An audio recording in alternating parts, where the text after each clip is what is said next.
Thank you for joining us this morning for our city council budget session. We'll go ahead and get started. Connie, could you please call the roll? Here. Lurick. Here. Mangum. Here. Mansfield. Here. Marchand. Here. Nichols. Here. Black. Here. Thank you. And welcome, Josh. Welcome back. I'm glad you're feeling better Appreciate today. We were pretty excited that you stayed home being sick. So, well, it's good to have you back. Thank you. We'll move to agenda item number 2 is Parks and Recreation Department. Ann Butler, Parks and Recreation Director, and representatives from the following divisions will give presentations. And I'm not going to read all the divisions, but just know it goes from administration to the zoo. And you guys figure it out after that. A to Z. A to Z. Good morning, Mayor and Council. We're excited to talk to you today, and we'll just jump right in with each of our divisions. So we're going to go ahead and start with the Parks and Recreation Admin Budget. Ann Butler, Parks and Recreation Director. I'm Kristen Davibatia, the Parks and Rec Administrator. So we'll go ahead and start with our organization chart. So just so you understand kind of our makeup, we have 4 different divisions: Parks, Zoo, Recreation, and the Cemetery. And then we have 3 divisions under our Recreation Department. Real quick, Ann. Yeah. Those, the light blue underneath recreation, Yes. those are just indications of divisions underneath. Correct, yes, we have 3. The Community Rec Center and the pool, or the slide. Correct. Ross Park Aquatics Complex, team sports, and outdoor recreation. Projects that we've accomplished this year, we've initiated a partnership with OK Ward, Idaho Central Credit Union at OK Ward for a splash pad. We're currently preparing for the bid process there. And a partnership with Portneuf Health Trust to add an expansion to the Community Recreation Center. Construction should start here in the next few weeks to a month. A donation for the Ross Park slide. We procured that. And then we oversaw completion of a project for the Riverside Golf Course. Projects coming in FY 2024. This changed a lot last week. So the first one is the slide. The second one is Community Recreation Center addition, the splash pad at Idaho Central, and then I can add pickleball courts, cemetery roads, the zoo potable water infrastructure improvements, and the Brooklands playground resurfacing to my list. Staffing, this division is made up of Kristen and I, 2 of us. That hasn't changed. Personnel costs are the biggest expense in this budget. You can see there is a slight decrease in our operating expenses, and that's just because John had more experience than me and was paid as such. Expenditures over 3%, we don't have any at this time. And I'll take questions if you have them. Council, any questions for Ann? Okay, Okay, that was easy. thank you.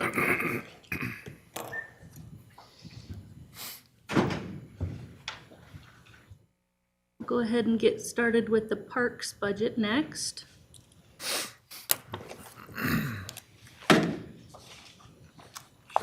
You wanna go ahead? I'll sit here.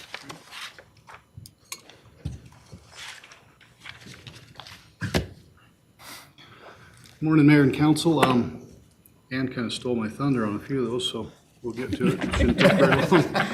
Some of her projects are my projects, so. Just the arrow. Okay. The only one that she didn't mention was that on our completed projects for FY '23 was a full remodel of the Centennial bathroom, walls, floors, fixtures. Really did a nice job rather than just a paint job. Still finishing a little bit of that up on the outside, to paint the outside and then the sidewalk leading up to it for ADA. The other 2 she did speak about. We're actually out going to seed this pipeline project tomorrow, so we should hopefully be out of there for the year. Like she said, this whole slide changed completely on Thursday, but we are still planning to do a remodel of the upper level bathroom at Ross Park. Same type thing. Our department is made up of 12 full-time employees, 3 of which are exempt, 9 non-exempt. And in a perfect world, we would have 44 seasonal employees. That has not been the case lately, but we're still trying. In a perfect world, huh? Yeah. Real quick, where Okay, sorry. are you at? I think we're in that 30, 32 range right now, depending on what day of the week, I guess. But like I said, we are still receiving a few applications and we'll go from there. Our revenue is pretty mild. Most of our revenue comes from shelter reservations. We do get a little bit of green space and maintenance money from the library, I believe, for mowing their grounds and stuff. You know, real quick, expenditures, you know, personnel eats up a large portion of our $2.3 million budget. $400,000 for our operations, and then some interfund stuff is basically the rest of it. Couple quick capital X projects or equipment. We would like to a small track steer to replace, not really replace, but to go with our current wheeled track steer, which is an 08. Still a pretty good machine, but it is kind of aging out a little bit. Also a 3/4 ton pickup, a used one even, would be great. You know, we are starting to get some hand-me-downs, I guess we'll call them, for lack of a better term, but from other departments, primarily the water. It's helped a ton, but most of them are half-ton pickups, which we're happy to have, but they don't fill all our needs, you know, for towing equipment and stuff. We won't be asking for any expenditures over the 3%, so. I think the most glaring one on this next one is our, you know, the 74% on our part-time labor. You can see we absorbed the part-time raises last year. We didn't ask for any more money. And then hopefully we can, at some point, get that up to 100% so we can get all the work accomplished we need to. And with increases projected in salaries, we anticipate that'll go up a lot closer to 100%. And then I think the total ask on the budget is about, with the 3%, is just over 60,000. And then, any questions? Council I have President? one. On that first slide, let me go back to it. On that Centennial Park restroom remodel, was that work done internally or was Yes, that that was contracted? all in-house, yes. All in-house.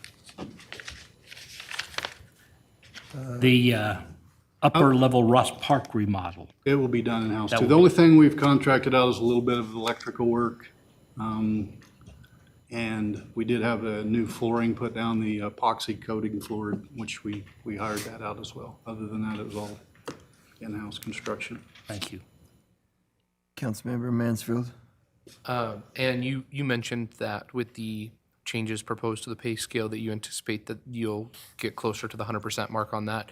Are you concerned at all, because your other three lines of overtime, on call and call out all have exceeded projected budgets? Are you concerned about exceeding personnel budget this year due to that raise? You know, I don't think so. If we can pay a little bit more and staff at a little higher level, we might be able to offset, bring some of those costs down. Okay. But you'll see in all of the divisions that we have some increases in overtime and on-call, and we've just been absorbing it. Great. Other questions, council? Okay, thank you.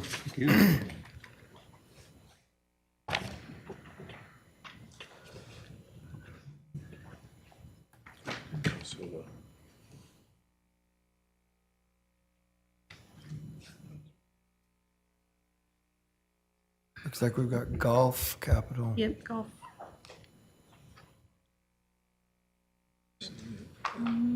Golf budget, there you go.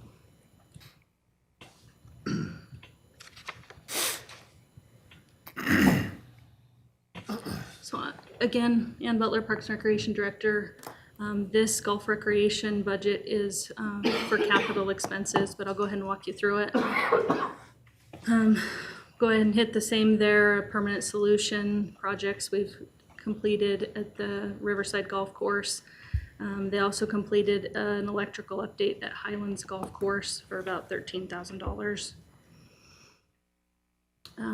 Outcomes For next year, we don't have any at this time.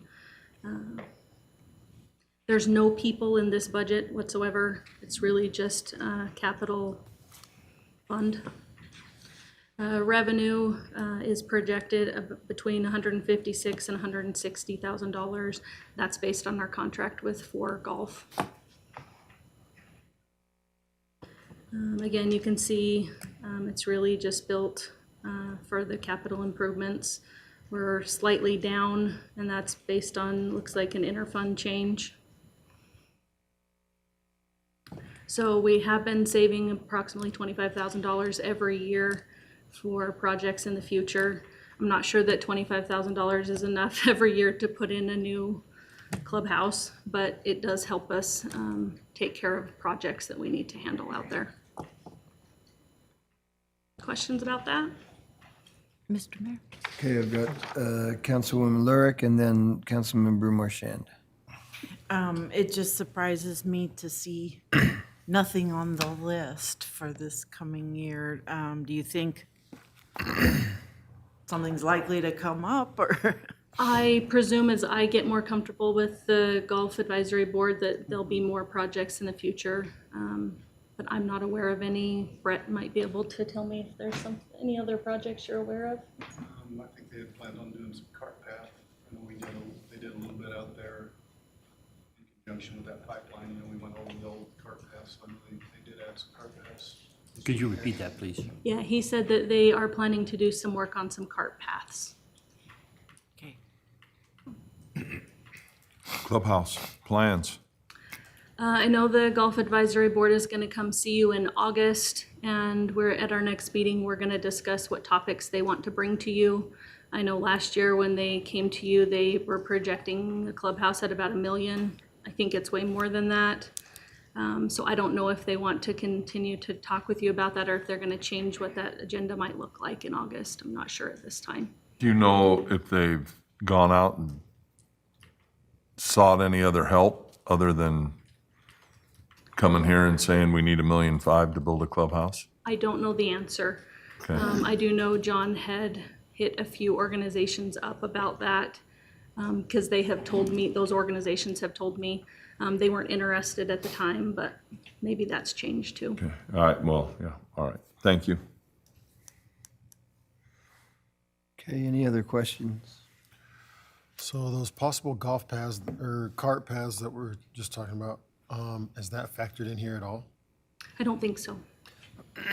But I do know we're saving the $25,000 each year, so we would have to come back to you in a budget amendment to pay for those if there was a project lined out. I think that every year they do a few little projects like that we don't typically see and hear as a capital thing. It's just more of a maintenance deal and stuff. And so if they need it, they'll be back, but they may have it set aside for them. So I know we've done some pretty big projects that some people have loved and some people have hated. The pond at the Riverside Golf Course, everybody loves it until their ball hits it, and then they think it was the worst idea. So, but it's yeah, there are some things we can do there. So, thank you. Is that speaking from personal experience? Yeah, Mayor? Yeah, it is. Okay. It's a beautiful pond, but it has a lot of golf balls that belong to me in it.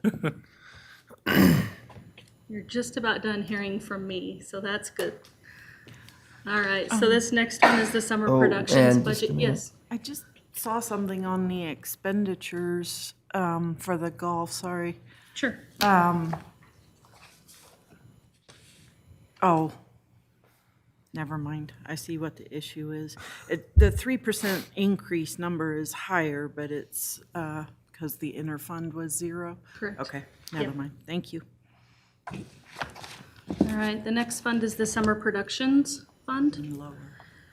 They have completed, well, they will complete in FY '23 6 concerts. I think they start the end of June and run through July. So that would be something they will complete for this year. For FY '24, it's the same 6 concerts. It's currently out at Ross Park. I know we've talked about potentially moving that into the new Lookout Point. Stephanie had asked about it. We'll see. Told her maybe next year we would look at that when I had my feet a little bit better, so. There are no people in this fund, never have been. They estimate about $2,000 in donations. That's the only revenue in the fund. Mr. Mayor, Yes, Council. there are no people, but we pay performers. We do, yes, under our professional services line, we pay those performers.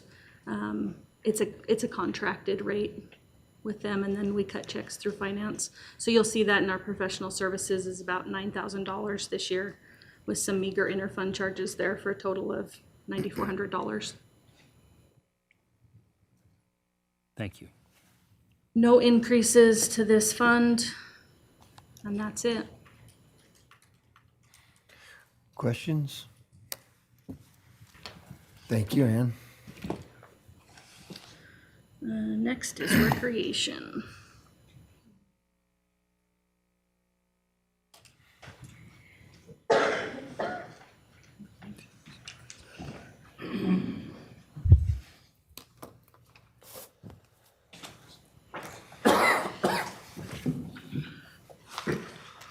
Good morning, Mayor and City Council. Stacy Van Kirk, Recreation Manager.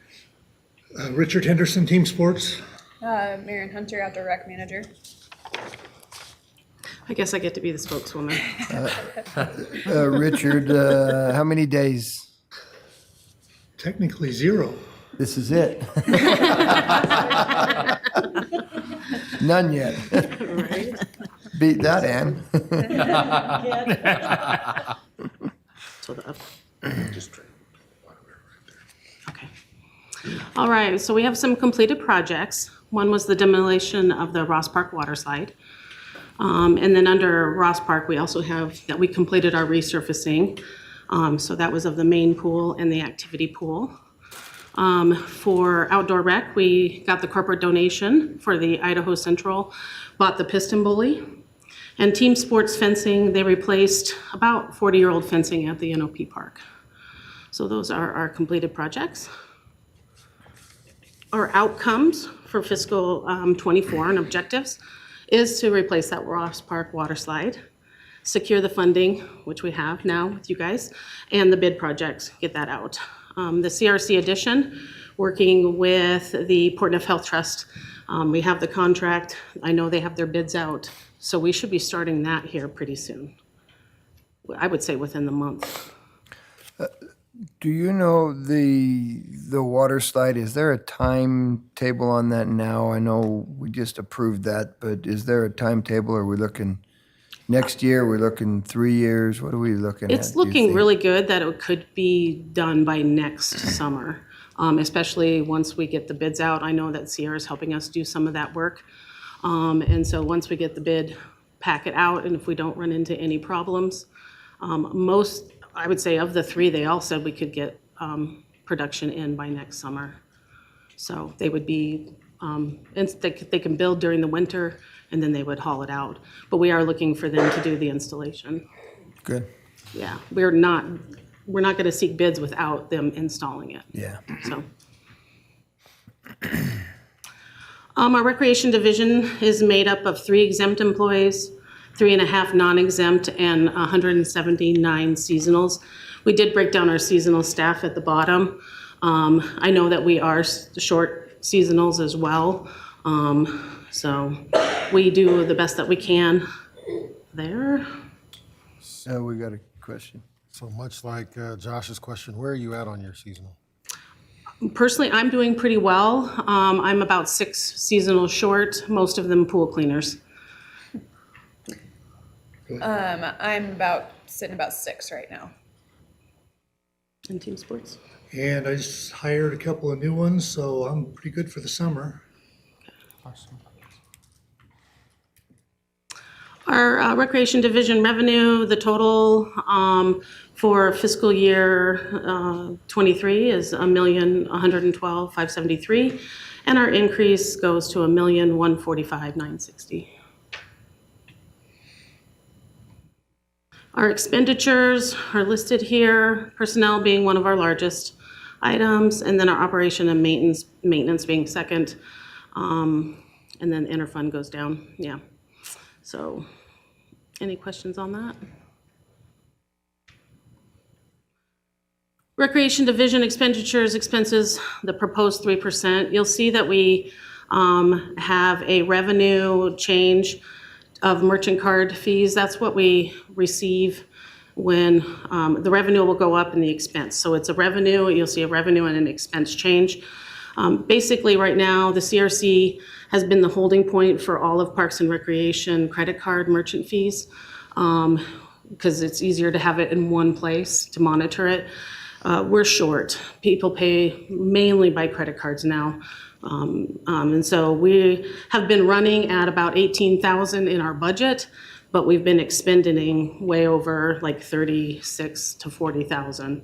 And so, but we do see it on our revenue side as well. So that's when CRC revenue looks really good. Part of that is the merchant fees. So that will kind of adjust it, and we won't look like we're making 126% over our budget, because it will bring that down a little bit. So you can see it's an in and an out on that one. We have a question. Oh, yeah. So we have this project that'll be going on, the partnership to expand a portion of the rec center. Are we anticipating that the fees will go up at that point, or are we gonna maintain them the same as a revenue source? Yeah. Right now, we did ask for an increase to the youth and the senior fees for this year, coming up in October. And then I would say that we should, over time, generally increase small amounts to our fees until we become a playable component in that. But I also don't want to price ourselves out. The rec center does have a resident, non-resident day fee use. We do not charge that on memberships right now, so we could look at that. So if you're from Chubbuck or wherever, membership-wise, they're getting the same price as our residents. Ross Park, we also don't charge a non-resident fee, so I think in the future, we might want to start just figuring that component out so that we can. And then a lot of gyms, which we have not done. I mean, we don't want to contract people into a certain time, because this is, to me, we're still public recreation. But we could potentially set some of that membership increase into a maintenance so that we are capturing some money for our maintenance. We've never done that before. Maybe it's a possibility. But Stacy, I want to be clear, we're not, those increases that you're talking about right there are not because of a remodel. They're No. not because of any of that. It's Just, 100% annually, you increase a small amount. yeah, and the senior and youth fee, we have not touched for 7, 8 years. So that needs We're to be going up a dollar. very clear to the donor and to Yes. the public that this is not because of an increase in, or not because of the New stuff. the new stuff that's happening. It's because we've looked at it, and that's where we need to be. And so, Yeah, I appreciate that clarification, Yeah. Mayor. Our capital X projects are equipment. These are things that we're looking in the long range for. The Ross Park lockers are in desperate need if you haven't been over there. They're plasticky, resin kind of, and we have a lot of ones where the doors have fallen off, and it looks kind of below standard in my opinion. So we do want to, come and ask for that potentially in 2025. Also, our building floor resurfacing, it was done right before I was hired, and that was 14 years ago. So that floor now has lost its sheen, so it doesn't ward off any more sunscreen or dirt, so it just kind of looks grimy. So we would like to look at that potentially. Kiddie pool feature replacement, it will be a long-range thing that we're looking for, but that kiddie pool structure, when it's not operating, looks pretty bad because the paint is wearing off. We could potentially reinvest in that particular structure and repaint and do some things there, but we could also look at a full replacement, something different for the community that's kind of fun and exciting. We do have issues over at CRC with showers and toilets, so a plumbing issue. We have already figured out in the women's what the issue was. We dug up the P drains or the P traps. When they got to the main drain, it looks good from there. So it looks like it's like just the first part of the drains that are bad. So we do need to do that to the men's bathroom still. And then there are other drains that just don't work very well. The sauna, we have dug up the steam room as well, and once we got so far down, it was good as well. So it just seems to be a surface issue, but that means removing the tile and the concrete. You know, it's not an easy thing. So we do have that proposed as well. And then CRC, in the long run, if we're looking at pool, the air handling system is related to the pool.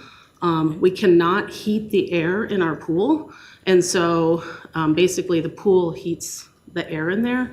During the winter, our pool temperature might be 80, but our air temperature is 74. So people feel that difference when they get out. So, you know, but I had heard that handling system had gone out a long time ago.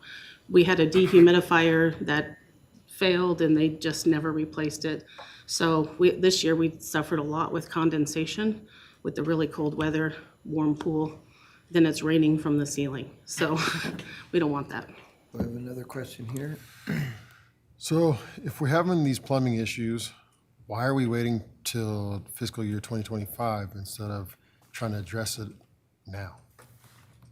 Because we have been having to take it out of our own operating budget. We haven't never been told that we could bring it forth to council. So I think working with Ann, new administration, it may be addressed before then, so. I personally would like to see it addressed sooner than Okay. later. I would just appreciate 'cause that. If it's an upfront issue, it's easier to do the upfront P-traps versus getting all the way down to the main. Yeah. And so getting it as soon as possible is probably the best resolve. Absolutely. Council President Cheatham. I agree with Councilor Mangum, especially on that air handling humidity problem. That's what closed the Blackfoot pool. They had a humidity problem and it got into the insulation, got into the building, and they had to shut that whole facility down permanently. It couldn't be repaired because of the damage that was caused.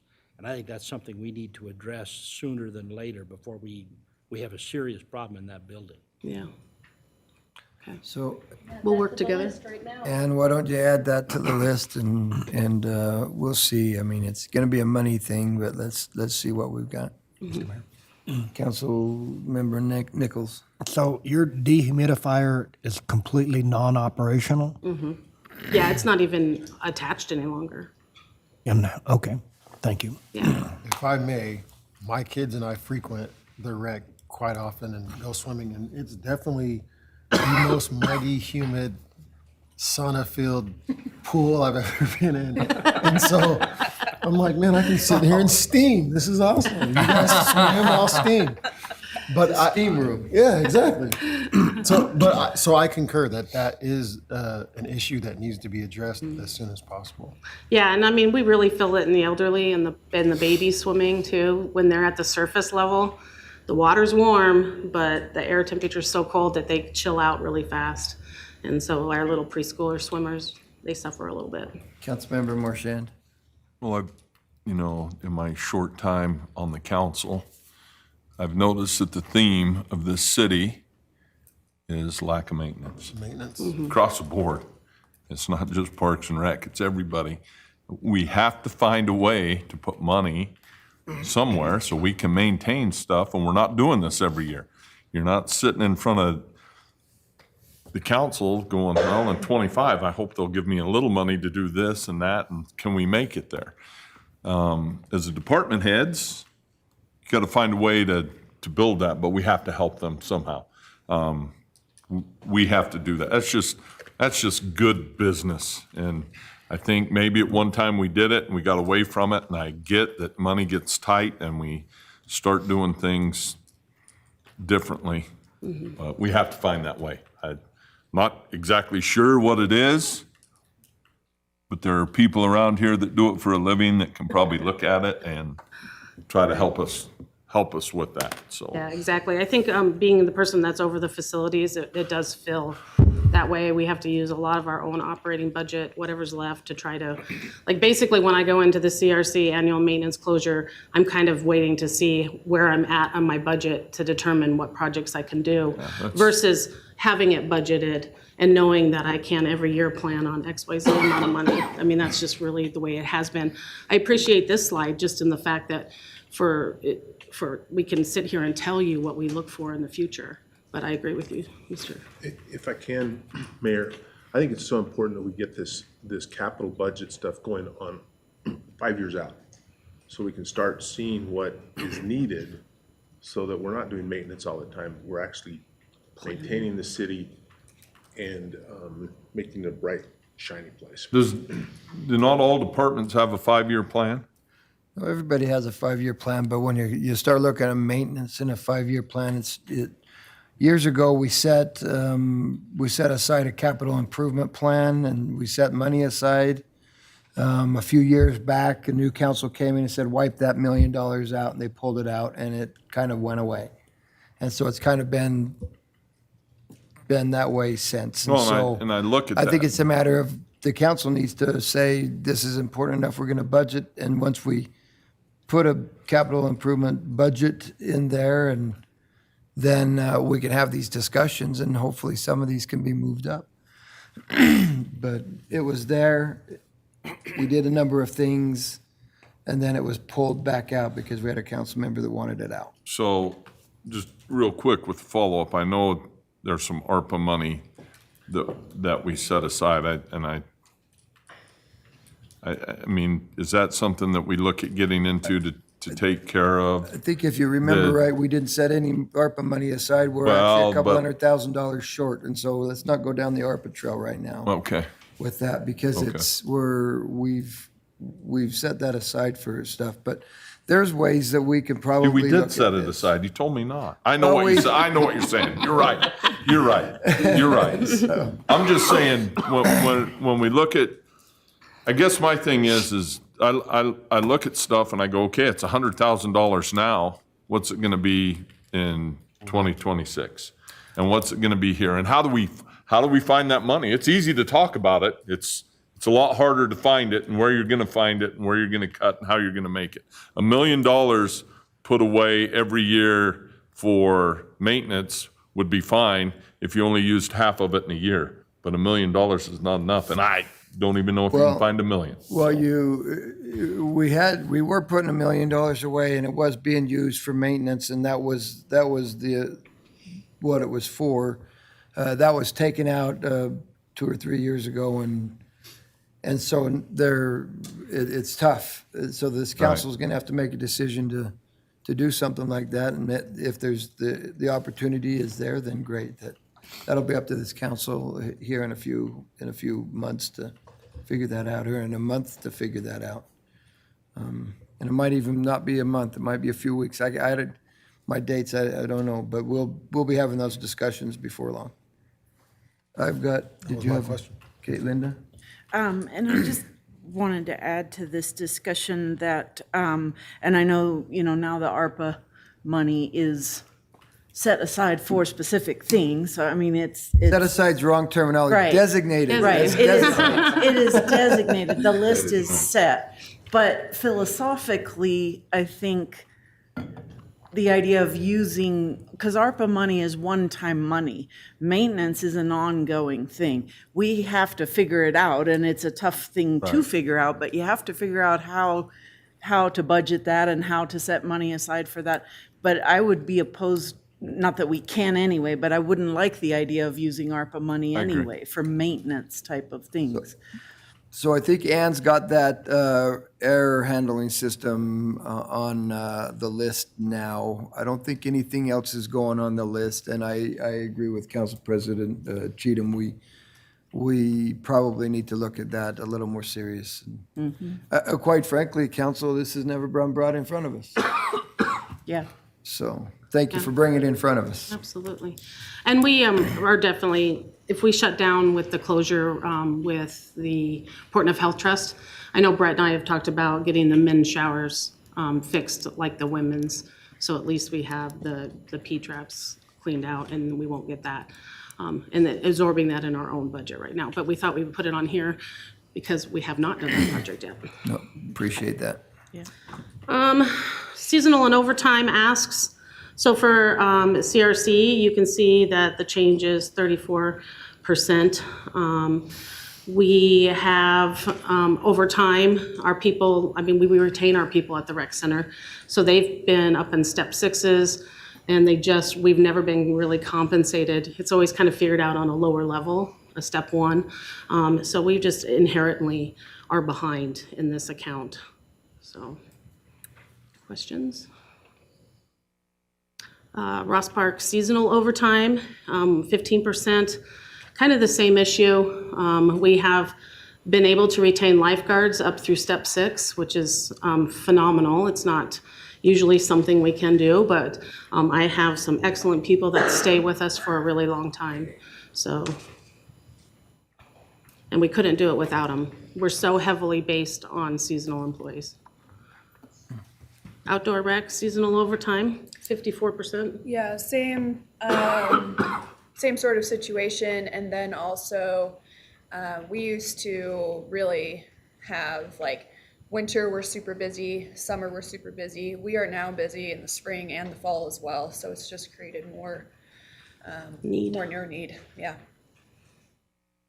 And then I think team sports, seasonal overtime, there is no ask in that, but the overtime, it's just a small increase of 3%. Most of our, excuse me, most of our overtime for team sports would be for tournaments. In the summertime, my crews have to come in Friday nights or Saturdays to set up the fields for the next day. So in addition to their normal shifts during the week, so that's most of team sports overtime.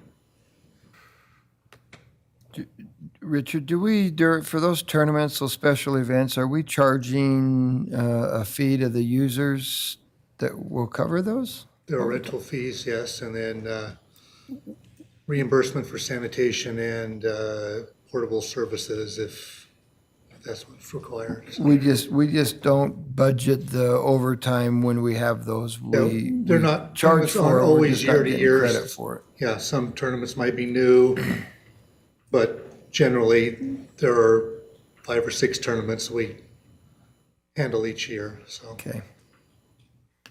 Corey, you had a thing. Is there an uptick in participants in these team sports? Or is it trending down? Depending on the program, for some reason, and I don't know why, adult volleyball over the last couple of years has really exploded, and there's no real reason why that would be. We're happy to have it, but there's no real reason why that should be up. Youth sports kind of ebb and flow. There are other opportunities that kids can do and they can try. So, I mean, when we were kids, you had your major team sports and that was about it. Now you have, unfortunately, video games, but then also, skateboarding, other things that are available that really wasn't, years ago.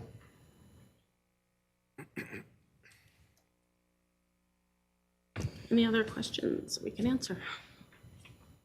Questions? Okay, thank you. Thank you.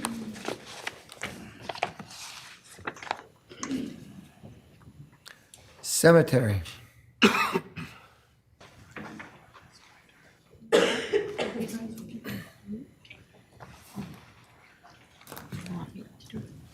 Yeah, do you want me to? No, okay.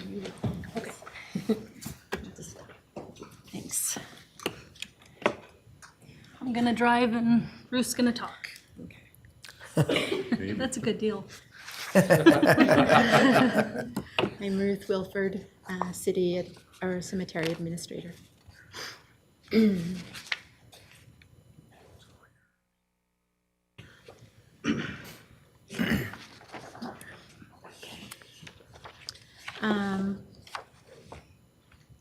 Last year we opened up some new sections, which gave us. Can I get you to speak up just a little bit? Yes, of course. We opened up 4 new sections, which resulted in over 1,700 additional plots. And then we also refurbished all of our markers so that it assists the public when locating the sites. We did our cemetery spring cleanup. And we also did a little bit of road repair in preparation for the memorial holiday. And then we do the removal of dead trees and limbs, and that's ongoing.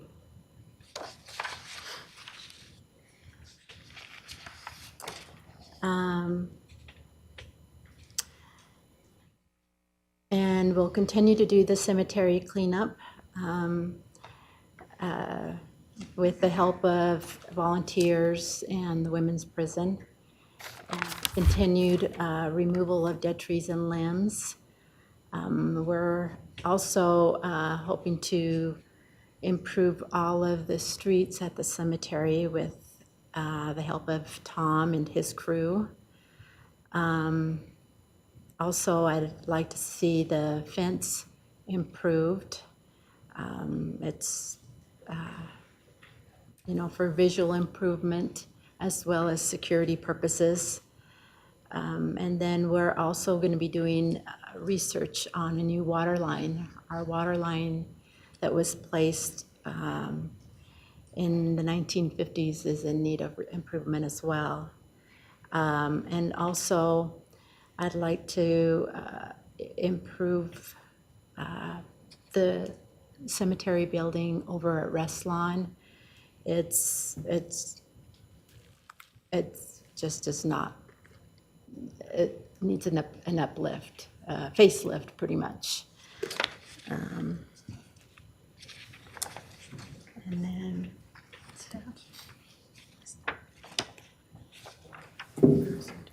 Staff-wise, there's 12 staff for our full-time staff and then 8 seasonals for a total of 12. And there's been 12 this fiscal year 23 and projected for fiscal year 24.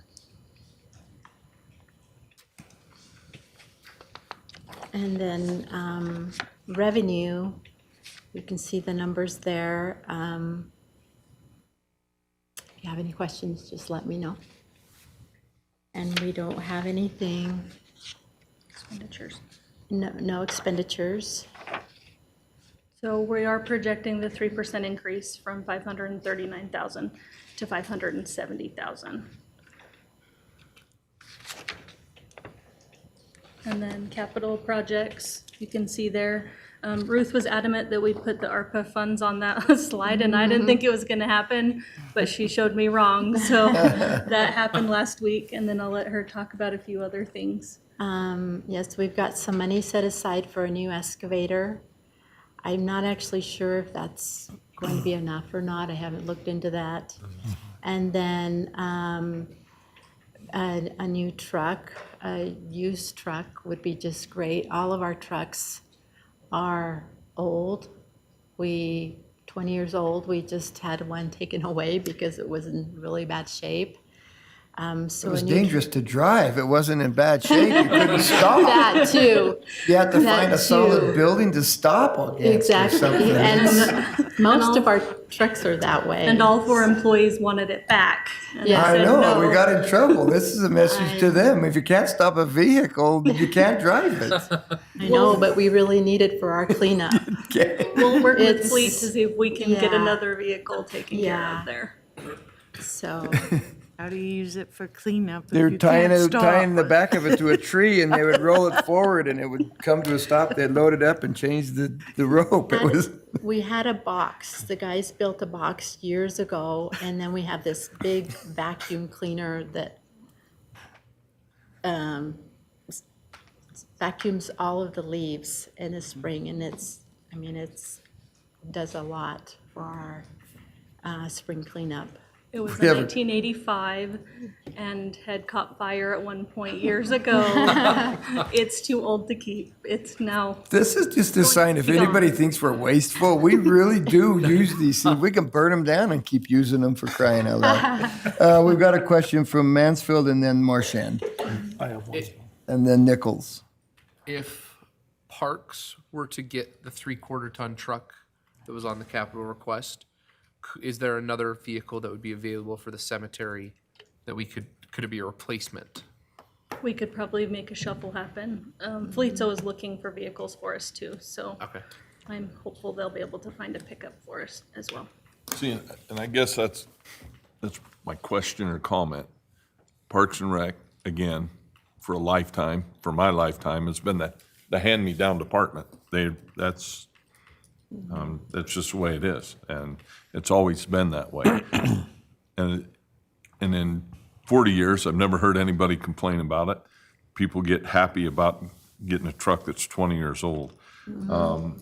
I think we need to find a better way. Again, I don't know that we have to buy new, but I think we need to find a way through the system, whether it's water department, street department, whoever, that we can move those trucks down in good working order, right? And do that.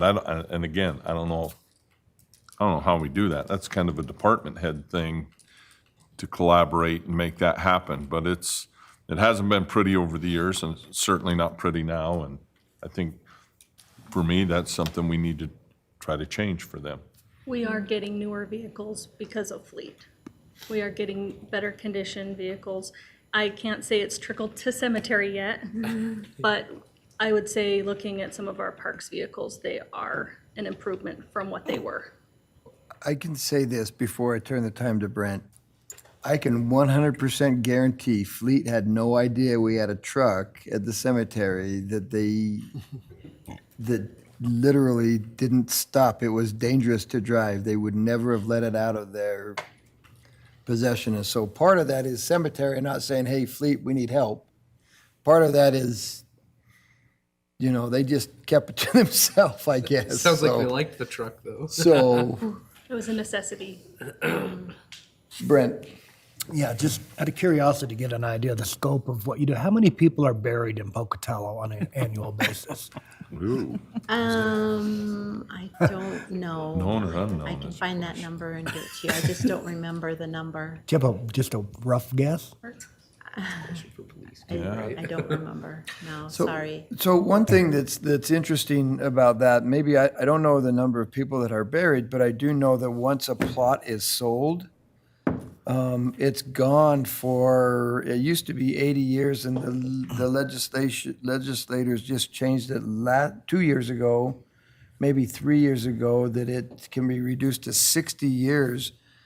And because of that reduction, we were able to find like 3,000-ish plots that were in the established cemetery that had never been used, but we could never reach out and see if people were using them because it belonged to them. It was a personal property. Can they now be Right. used?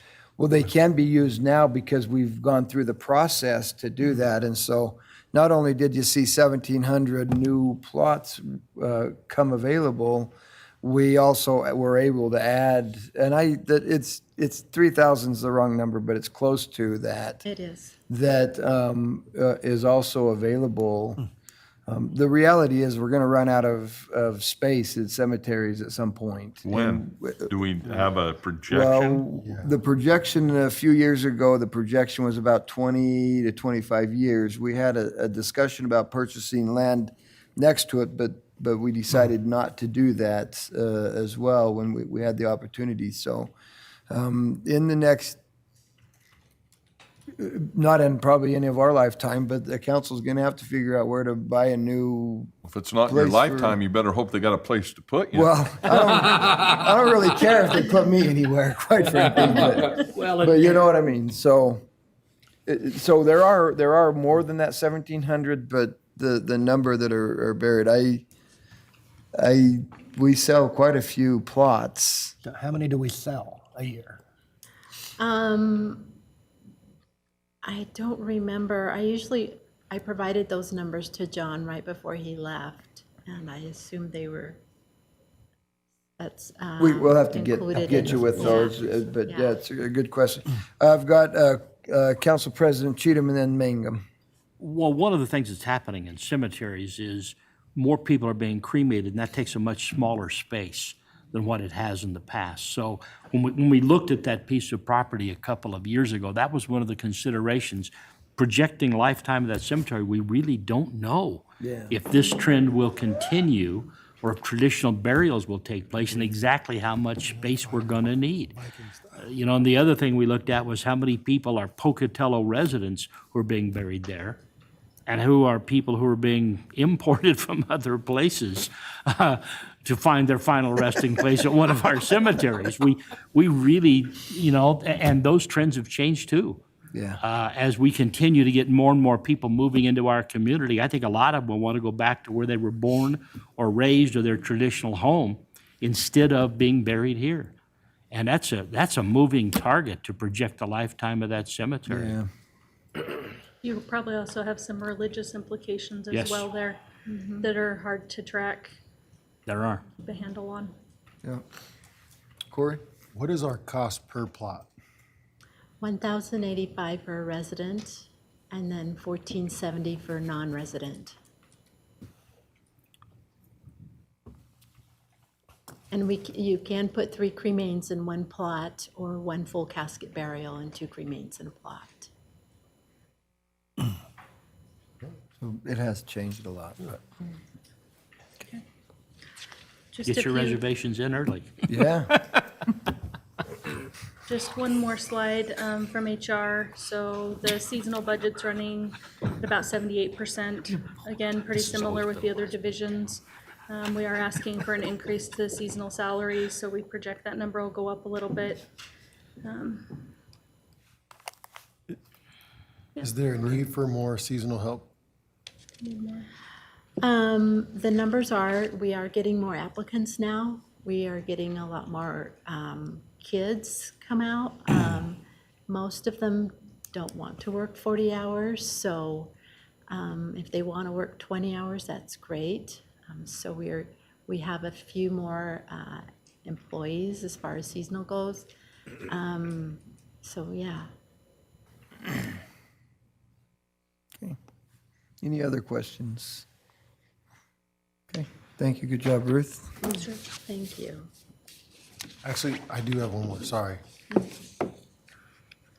I'm going to use Council President Cheatham's terminology, but how many imports do we have? Typically, like on average, could you guesstimate? what? Imports, people who are not living in this area. Maybe they were born here and they just, I want to be buried. Non-residents. Yeah. Non-residents, Stick with imports. well, there's many that have been residents at a time in their lives, but they're not anymore. But to guess a number, like on a monthly basis, I guess it would be anywhere from 5 to 10 that are not residents of Pocatello that are buried here. And so from a percentage base, that's what, 10, 5, 15%, 30%? How many do you think you're burying in a month? That are not residents. That's about, total. Let's see. My last monthly report, I think I had 9 full casket burials and 11 ash interments in a month. So 25 to 50% depending on the month. Yeah. You can get us those numbers if Yeah, council's really absolutely. interested, and why don't you get those numbers for us? And then we'll Absolutely. go from there. Okay, thank you. You bet. All right.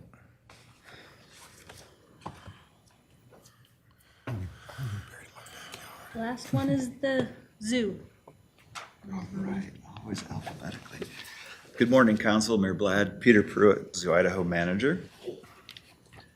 And we'll look at some of our completed projects. The first two really is all about the entrance and the gift shop. It is finally completed. It was a wonderful project, challenging. You're building it in the middle of COVID inflation.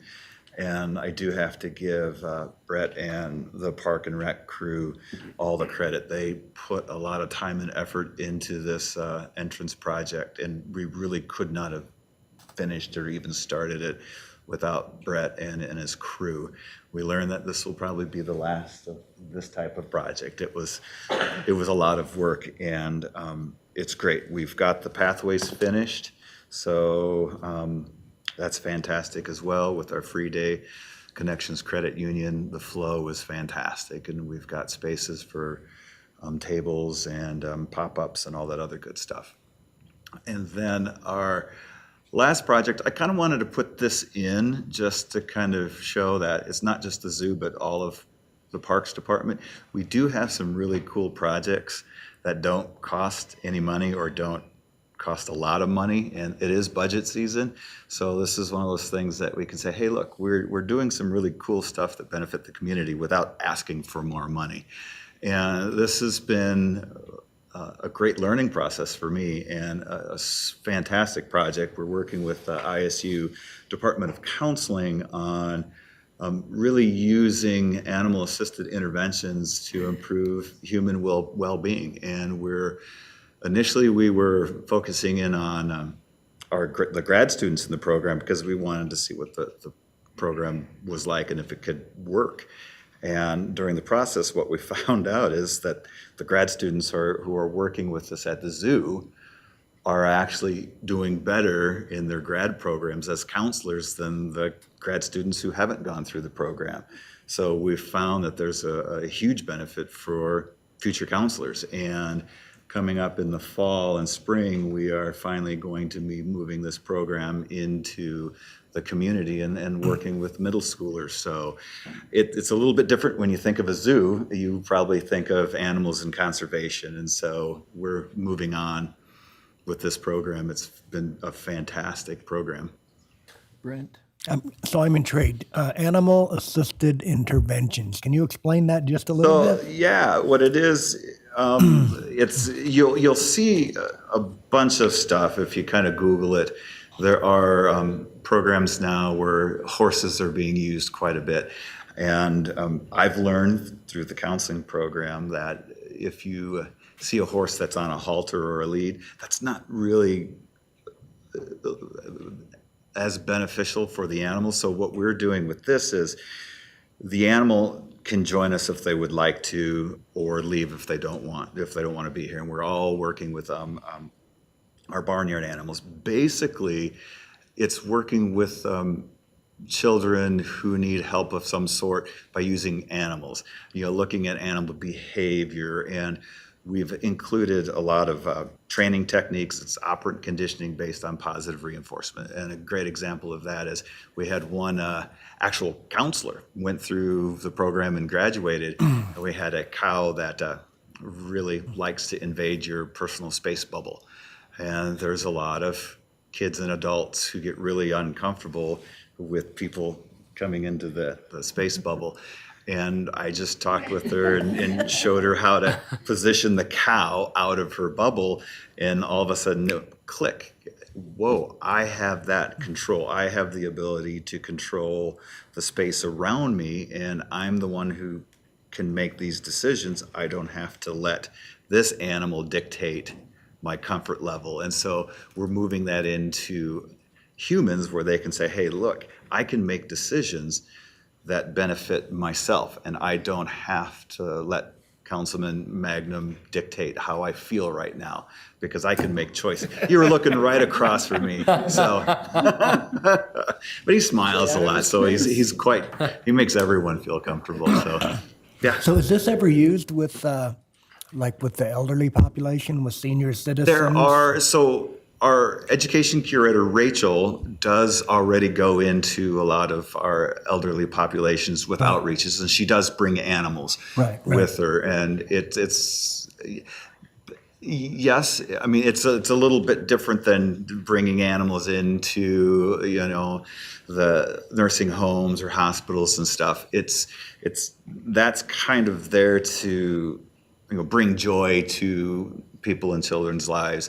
This is being used as a tool to teach kids life skills that they'll use for the rest of their lives to help them Oh, I to understand. bring joy to the rest of their lives, yeah. Right. Yep. But on a separate track, you do take animals to, say, nursing homes? Oh, yeah, or to the- absolutely. Yep. Oh, that's awesome. Thank you. Yep. Linda?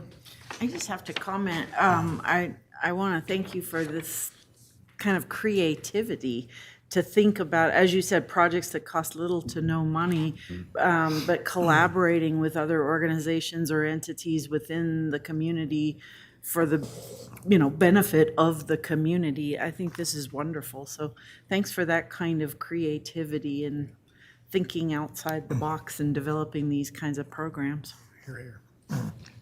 Right, and we're looking at FY '24 outcomes. We have brought in trumpeter swans in our trumpeter swan wetlands facility. And this is actually a really great project. So one of the things that we have to do to gain accreditation through the Association of Zoos and Aquariums is participate in conservation programs. When I came here from Minnesota, most of that was basically monetary contributions into other conservation programs, which is a great start. But to be able to be a key component of a important conservation project is even better. And the cool thing is we're already working with AZA accredited zoos on this project. And the goal is to bring in captive bred trumpeter swans. And initially they will be moving and released into the wild in the state of Oregon. We also hope that we can develop a program for the greater Yellowstone population of trumpeter swans. Those are the swans from Montana, Wyoming, and Idaho. So we're going to bring it back into a local context. And one of the problems that we have with captive bred animals and trying to release them into the wild, they really don't know how to function in the wild. And we learned through the program out of the state of Iowa that if you let them spend at least a winter in an area that's relatively isolated from people and in a wetlands that's kind of a legitimate wetland, the survival rate went from 35% to 85% when you released. And so we're really hoping that this is as effective as that, and it will jumpstart the conservation project or program for all captive bred trumpeter swans here in the West. So that's been really cool. We're also working on shade structures on our South Path. That program started with Mayor Blad's donation of $1,000 a couple years ago, and we will finish it off this summer. The final cost will be our Zoo Society is donating the final costs for that. It's just a matter of time. We're doing it in-house, and our maintenance technician is just one guy, and we've got lots of stuff to work on. So, with our personnel salaries and benefits, we have a total of 13 staff, 3 seasonal, 2 variable hour staff, 7 full-time staff, which breaks down into 1 education curator, 1 registrar, 1 maintenance technician, and 4 zookeeper staff, and then myself.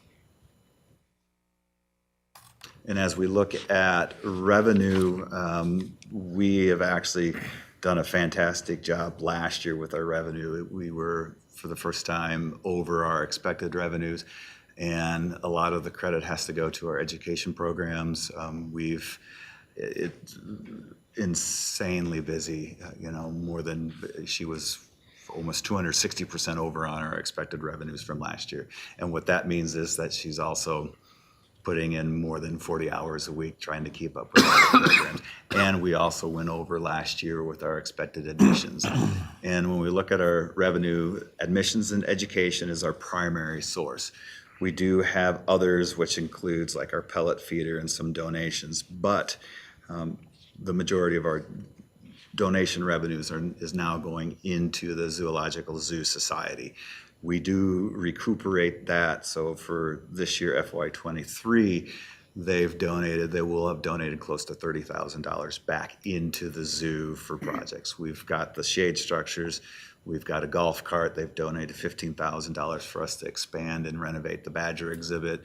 So we are recovering revenue through the society as well. Nice. Corey?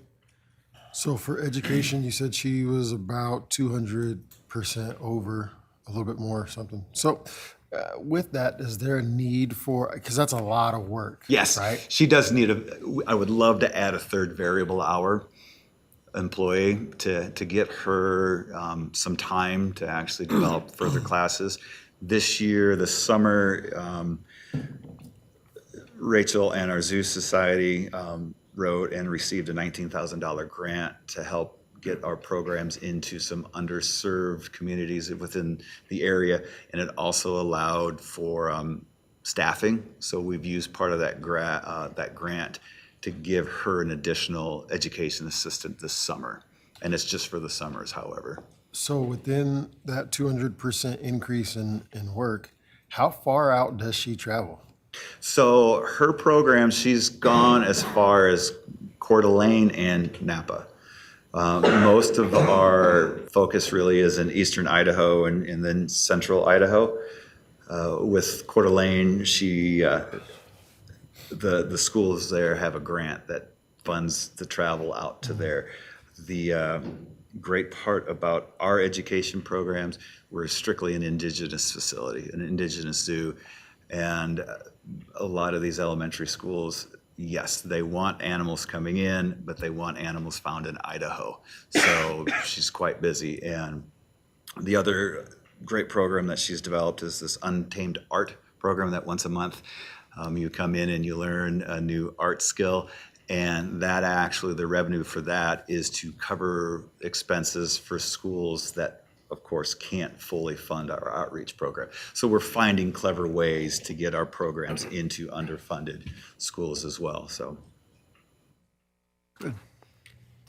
And expenditures, Just a minute, Peter. Linda. Just on the education thing, I believe she's already been more than once to the Boys and Girls Club, and one of the most popular presenters that comes there, so we really appreciate that oh yeah, too. absolutely. Thank you. Yep. No, it's a fantastic way to capture our kids' attention and inspire them, so, yeah. Yeah. So with our expenditures, we were kind of looking at all of this. It's with the 3%. We are asking for an addition above and beyond the 3%. So we started running into some issues with our food line item and veterinary services. So as our animal population ages, of course, that means they require more care. And we do, it doesn't matter how, I've never seen a zoo where they've got this nice wide range of age. You know, half the population is geriatric, half the population is young. Half our population is geriatric. And we have definitely had to increase our veterinary services to help with these animals. You know, for instance, Stripes, our wonderful grizzly bear, she's 34, and we had been working with her for nearly 5 years on age-related diseases, especially arthritis. It does get expensive giving our 450-pound grizzly bear arthritic medicine every single day. So, you know, and we're not going to skimp on that. When an animal needs help, we're going to help. And it's the same thing with food. We first saw a big jump in our budget in 2019. That was kind of that first year of heavy drought, and our grass and alfalfa prices went up. And then, of course, during COVID and post-COVID inflation, our food line has drastically gone up, and we're asking for an additional $40,000 a year to cover those two lines. Corey? So the veterinary service, is that outsourced or is that in? Yes, we contract with Alpine Animal Hospital, and they've been with us for, I want to say 20-plus years. So, and they are a large animal vet facility, so it fits in really nicely with our population as well. Approximately how many animals do we have at the zoo? So right now, we're sitting right around 90 to 92. I don't know the exact numbers. Not counting rock chucks, right? Not counting, yeah. If I was counting rock chucks, 5,000. yeah, we'd have 5,000. You say that, I laugh because we've got it's called Zoological Information Management System. So you can go in and see other facilities and how many animals they have. And there was one facility that, they had like 15,000 animals, but 10,000 of those animals were like these little, it's an aquarium. So they had these little small schooling fish, so, yeah. So approximately how much is it per day to feed all of these 90 animals? So that's a great question. I can't break it down per day, but when we do produce, and that would be veggies and fruit, that averages anywhere from $200 to $250 a week. And our grass and alfalfa budget is going to sit around $45,000 to $50,000 a year.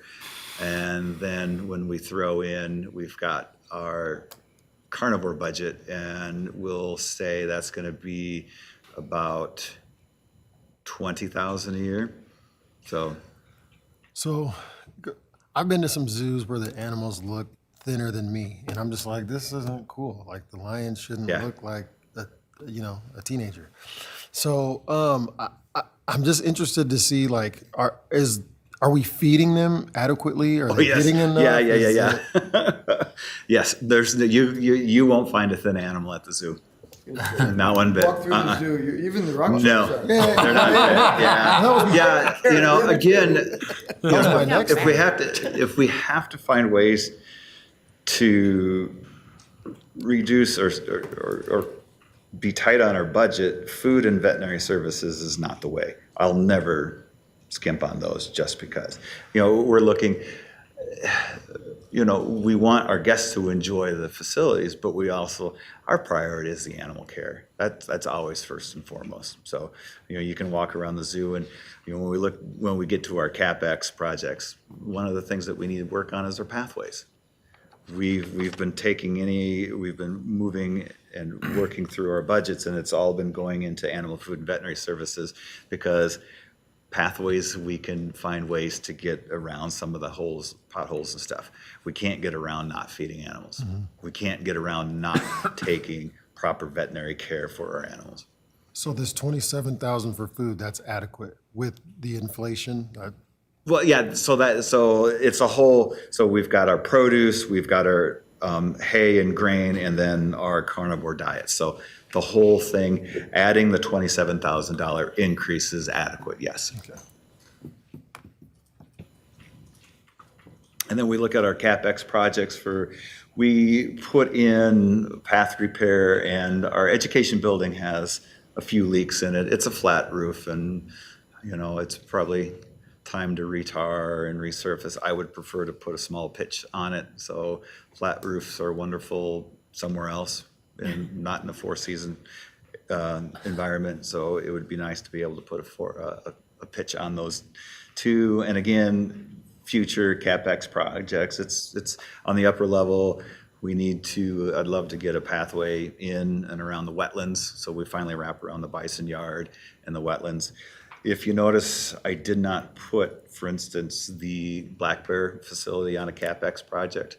That's a project that we're working with the Zoological Society. We're in the process of putting together a package for a potential significant donation to build a new black bear exhibit. So that's why we have the Zoo Society. When we look at some of these major projects, we can look at some outside donations that reduces the cost for the city. Super. And then when we're looking at our seasonal variable, overtime, on-call, call-out, et cetera, one of the hard things that we are dealing with is with overtime. We've got a really good handle on our variable staff and seasonal staff this year. One, because we were able to increase the pay for our variable hours to $20 an hour. And we got ourselves a fourth full-time zookeeper, which is fantastic. However, we've got one zookeeper who's significant injury, and so they have been on no duty or extremely light duty since February. So our overtime is still there right now. but it's in a better position than it was last year. And it just, I mean, it really gets down to staffing. And again, it's one of those types of jobs that some things you just can't stop at 8 hours. You have to finish because we're working with living animals. Any other questions, council? Super. Thank you. Peter, thank you, Ann. Thank you.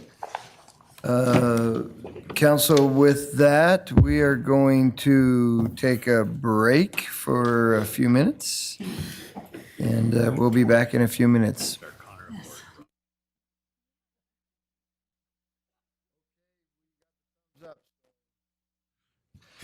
Good morning. Thank you for joining us this afternoon, or this morning, after our break. We'll go ahead and get started again with agenda item number 3 is the Street Operations Department Federal Aid Projects. Tom Kirkman, Deputy Public Works Director, will give a presentation. Good morning, Mayor and Council. As the Mayor said, Tom Kirkman, Deputy Public Works Director. I'm joined by Mike Neville, our Street Manager. Also got the rest of the brain trust here. I'm just the eye candy, so we're in trouble. We're in trouble. Did you really say that? Did you really say He said it that? out, said it out loud. We're in big trouble. Wow. Oh, I got that in minutes. All right, so let's move on to our street operations projects. So the street department, most of our projects are done in the summertime, right? And so we opted on this slide to just kind of show you what we did last year in 22, because it gets a better picture of what we're doing. So last year, our pavement management program, we were only able to get 25 miles treated. We try and shoot for between 35 and 40. Costs have just escalated to the point that it's getting hard to get those numbers. We did 54 ADA ramp improvements through town, which is part of our pavement management program, along with some grants that we've taken advantage of. We did some improvements to 8 signalized intersections in town. We were able to coordinate those better. We did see a travel time reduction of almost 2 minutes. It was a minute and a half on the corridor of Alameda Road up to Olympus. So we have a documented almost 2-minute cut. So we were pretty excited about that. And then our MS4 permit is our stormwater permit through the EPA. The EPA loves paperwork. And so part of our permitting process is we have to do inspections. We have to document those. We have to track those in our asset management program. So that they can look through that. Yes. Could you define structures, Tom? Yes, so structure would include a catch basin. So there's drains on the side of the roads. But we also include in there pipes and manholes. So anytime you want to turn a pipe underground, a stormwater pipe, you put a manhole in that corner so that you can maintain that corner, because a lot of times stuff will get trapped in that corner and it's hard to clean around it. So we have a lot of manholes, a lot of pipes, and a lot of catch basins. Okay. So on this slide, we just wanted to kind of show you, we're a big analytic department. We track everything we do. Just wanted to kind of give you an idea of how our labor hours are divvied up, just to kind of let you guys know how we're spending the money. So you can see these are actually last year's numbers, because we don't have this year's numbers total, but last year was a pretty mild winter, and you can see we still had quite a bit of time spent on snow removal. A lot of that, the snow removal, we also include cleaning it up in the spring, and that's just a slow process, so. All right, here's the fun stuff. So here's what we're kind of asking for 24. We're looking to ask for $1 million of additional paving money. So I started the street department in 2001, and our material paving budget was $1 million. And in 2023, or 22, it's $1 million. So last year I went before council and asked for a one-time $500,000 bump to that for out of our reserve amounts. With the new revenue that we've been seeing from the state through the highway user money, and the legislature and the state putting a lot more emphasis on transportation, we've seen over the last 3 to 4 years just a steady increase in highway user money, which we can use towards road maintenance to try and get caught up and some of the deferred maintenance that we've been looking at. Tom, we've got a question. Yes. You said you had asked for an increase of 500,000. Was that successful with the previous council or no? Yes, we got that, and that's for this year. Unfortunately, we haven't had to spend a lot of it yet because it rains every day, but we're trying our best to get it down. So yeah, that was approved last year, and we're in the process of spending that money right now. That answer your question? Yes, sir. All right, we're also asking for one street sweeper. Part of our permit process is sweeping. I make the joke every year that if you stare at a street sweeper long enough, it'll break. They're like a helicopter. They just eat themselves alive every day. And so there's just really never enough money for street sweepers. They just deteriorate faster than you can buy them. And then we talked about this a week or so ago. We were asking for 3 senior operators and 1 data analyst for our department. The nice part about all this, all these requests is we can fund all of this. There's no tax ask. We can fund this through our highway user money. We're going up almost $1.5 million this year. And then we also have a large reserve amount. So like we were saying, over the last 3 to 4 years, we've seen this steady increase in revenues, and we've tried to hold budgets flat throughout those years. So we currently have almost $8 million in excess reserves. And so we want to start spending that money down and start putting it to work. Corey? With this new street sweeper, how many street sweepers do we currently have? So currently, we have 5 right now. 2 of them are from, I think they're almost 15 years old, 2 of them. Wow. Yeah, and so we've done a pretty good job on taking care of them. But what we're hoping is to get rid of these older ones and bring in some new ones. What we see is our fleet costs are way up due to our aging street sweeper inventory. So last year, we asked for 1 street sweeper, we got that. This year, we're asking for an additional street sweeper. And I believe we budgeted for 1 street sweeper. We were able to absorb that, right, in our capital plan. So we're asking for 1 more additional so that we can kind of rotate them in and get rid of the old ones. In total, because we have 5, right? So in total, how many do we probably need? So I think if we had 5, we're pretty good. The hard part is we just don't have enough people to run them all the time. And so we end up, like in the heat of summer when we're paving, paving requires the whole crew, right? Because traffic control, all this. So we end up shutting down street sweeping. We end up shutting down weed spraying to get those people to offset that. And so that's kind of why we're asking for these 3 additional people, so we don't have to kind of put some of that stuff on the back burner during the real heavy days of summer. Mr. Mayor. Council President? I'm just curious if there's any technology changes in street sweepers. Are those 15-year-old machines essentially the same as the ones you're proposing, or have there been improvements? There has. So the old ones we have is called a mechanical sweeper. So it's got an actual broom that scours the road. And then the material's hauled on a conveyor up into a hopper. And then we take that hopper and we raise it up and dump it into a dump truck. So they don't have to drive back and forth to the stockpile yard. The new ones that we just purchased and we're wanting to purchase with these are a vacuum sweeper, to where it's a regenerative air. And so it actually vacuums the road. And so it cleans a lot better.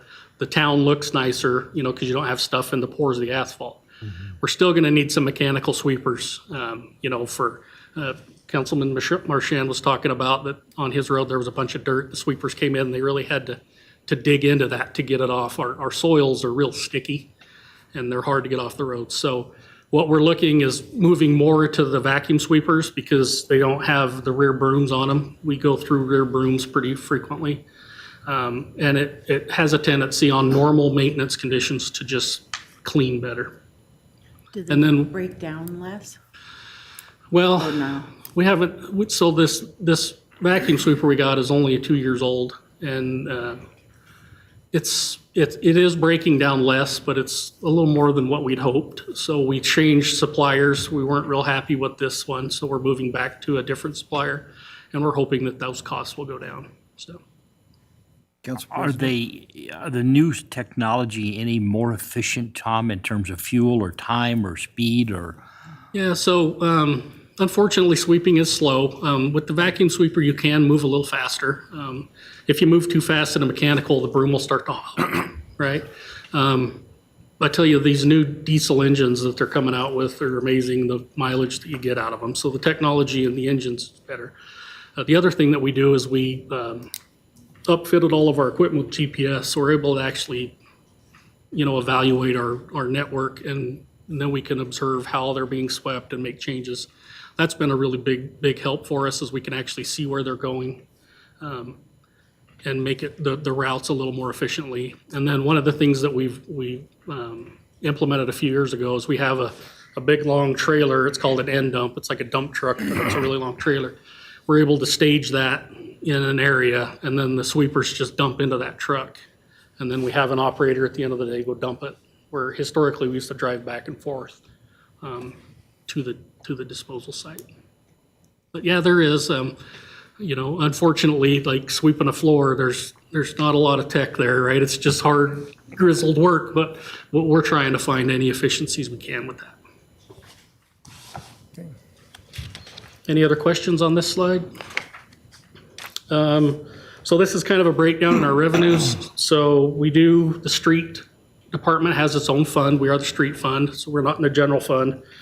And we actually get some tax money from that, and also from Bannock County, from Road and Bridge. And so that's what that $4 million, a little under $4 million is for.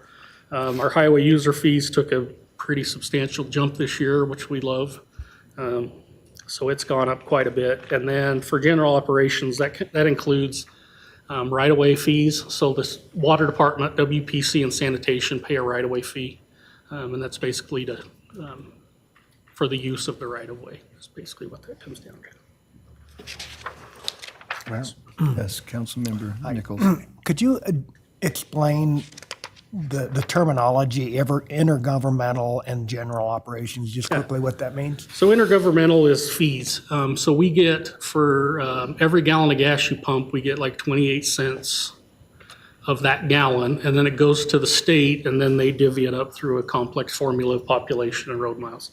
So that's what the intergovernmental is. We're getting money from the state. Okay. And then our general operations is we charge the three utilities a right-of-way fee, and they average about 350 to 380,000 a year.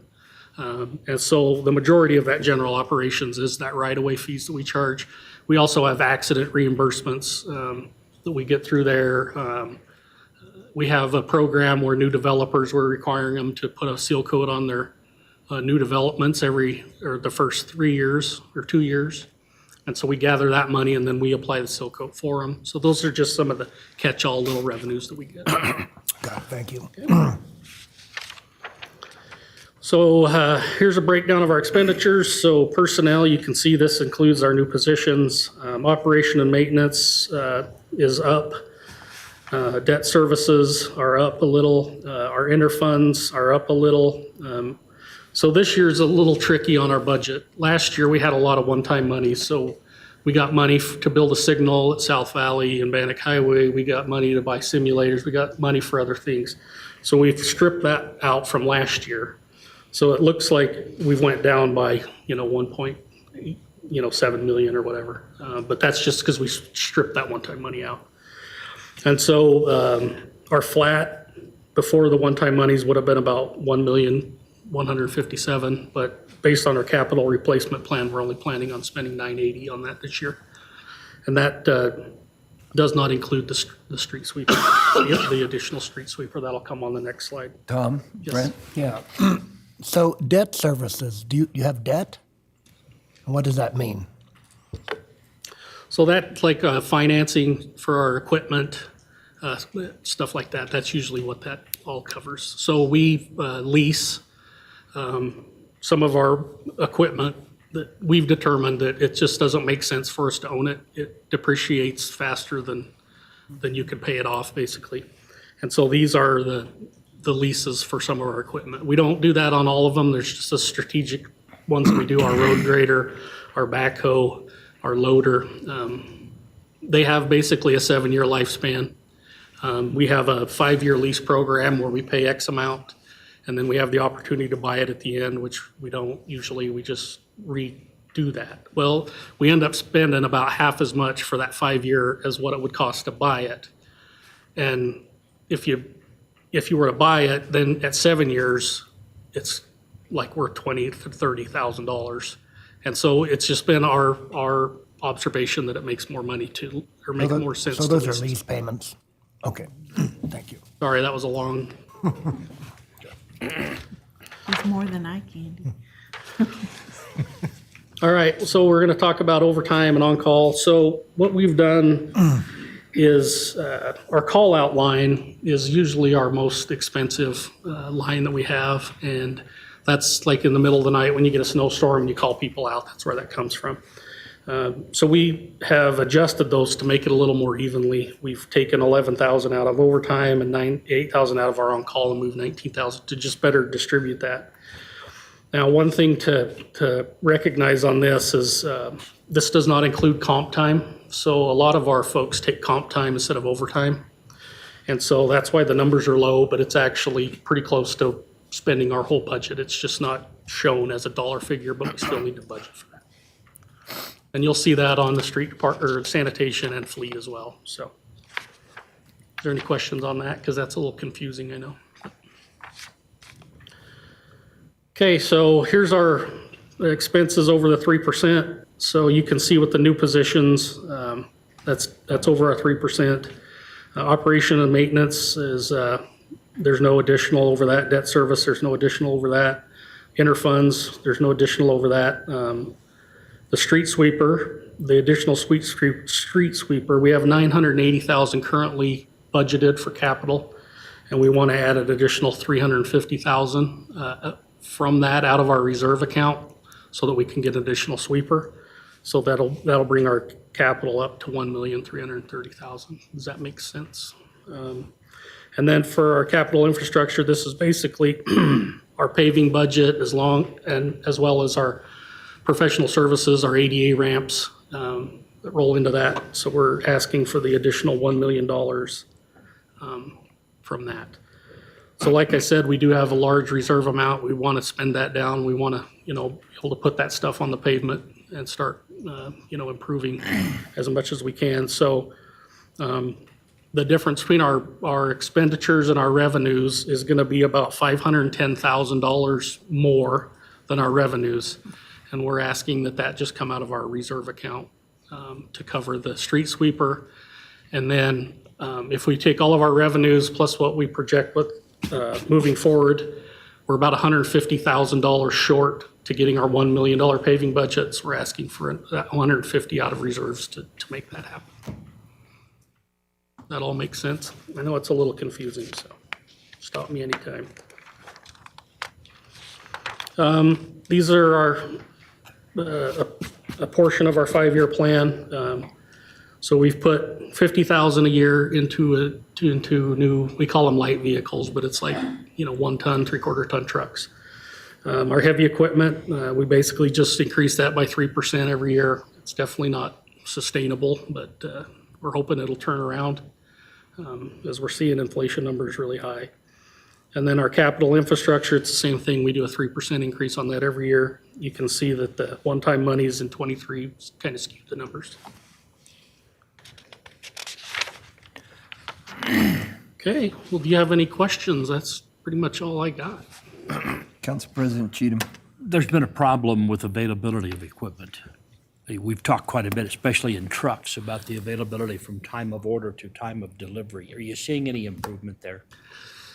I'd like to say yes, but we're not, unfortunately. And it's, we met with some of our peers in other states, and they're actually struggling a little worse than we are. We're actually seeing it better, which better is not great, but we're hoping, everybody's saying it'll be better in '25. That's kind of it's 25. And so I don't see much improving on that. Unfortunately, I think it's now becoming the new business model, right? It's lower demand and raise costs. Because most of the companies that supply are having record profits. I mean, that's not hard to see, right? And so I hope this isn't the new business model moving forward. Thank you. Thank you. Okay, all right, well, we'll move into our federal aid projects. So these are our grant-funded projects. We often refer to this as Fund 70. So these are the federal aid projects where we have match money set aside for larger projects. For instance, Carson Street Bridge, we're doing that right now. We're anticipating that to be done here in the next month or so.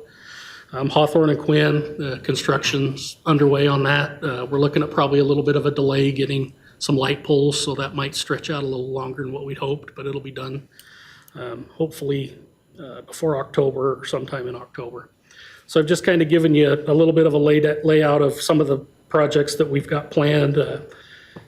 We coordinate these with the engineering department. The engineering department manages and runs all of these projects. The street department funds them. We put in a $250,000 amount every year, and we build that up into a reserve account. And then as the matches come out, or the matches come up throughout the years, we take that money from there and budget it. So that leads us to our next slide. So these are the projects that we're wanting to fund for FY24. So we have some curb extensions. We also call them bulb outs. It's the ones that pop out of the road for the pedestrian safety. We're looking at doing Main and Arthur from Day to Lander. Not every street, but some strategic streets through there. That's a $45,000 match. It's like a $700,000 project. Flandreau, we're looking to do a safety project there. So we made some changes, I'm sure you've seen a couple years ago, where we put those yellow delineators in. So Quinn Road has had a huge conflict because it's just too close to the light. And so we've eliminated all left turns there. So we're going to go through with a project and we're going to actually establish islands and dress that area up, do it right. And then we're putting $500,000 in for our match for the Center Street Bridge and the pedestrian crossing. We're hoping that that's moving as fast as we can because we want to get that one done and in the books. And then we've put a 10% contingency fund on there. A lot of these projects, there's certain overages that come, and this is just hopefully going to help us not have to come for budget amendments every 2 months to try and keep up with that, so. Council President Cheatham. Tom, could you cover that Main and Arthur curb extension again? I don't think I quite caught that project. Yeah, absolutely. So like down, let's say at Lookout Point, how the corners, the concrete bulbs out around there, that's just a traffic calming device for helping pedestrians cross. We're looking at doing those on Main and Arthur from Lander Street, which is right in front of Pokey, to Day Street. Which is where? We're gonna just sporadically do some. Where is Day Street? So Day Street is 1 block south of Gould. So basically Gould south to Lookout Point. Okay. So we have certain intersections that are a little more dangerous than others, that have more pedestrian movements. So we're gonna cater that to those. Is this an in-house project or is this contracted? This will be contracted, yeah. Most of the federal aid projects are all contracted out. There's a litany of requirements that you have to go through, and so it's better to just contract those. Thank you. Brent. Yeah, and could you talk a little bit about the Center Street Bridge, and what that is? Yeah, so we've had this on the books for a long time. It's a rehab of the Center Street underpass. There will be new concrete walls put in. It's just basically, we're not removing it and rebuilding a new one. We're doing a renovation on there, a more permanent renovation. I think it was like 8 or 10 years ago, we did like a facelift on the underpass to try and help keep the water out, to preserve some of that infrastructure. This will go in and actually fix the sidewalks, fix the walls. It's a really good project. All right, thank you. Okay, any other questions? All right, thank you. I think we're moving to fleet. Is that the next one? Yes, sir. I don't have an agenda, so.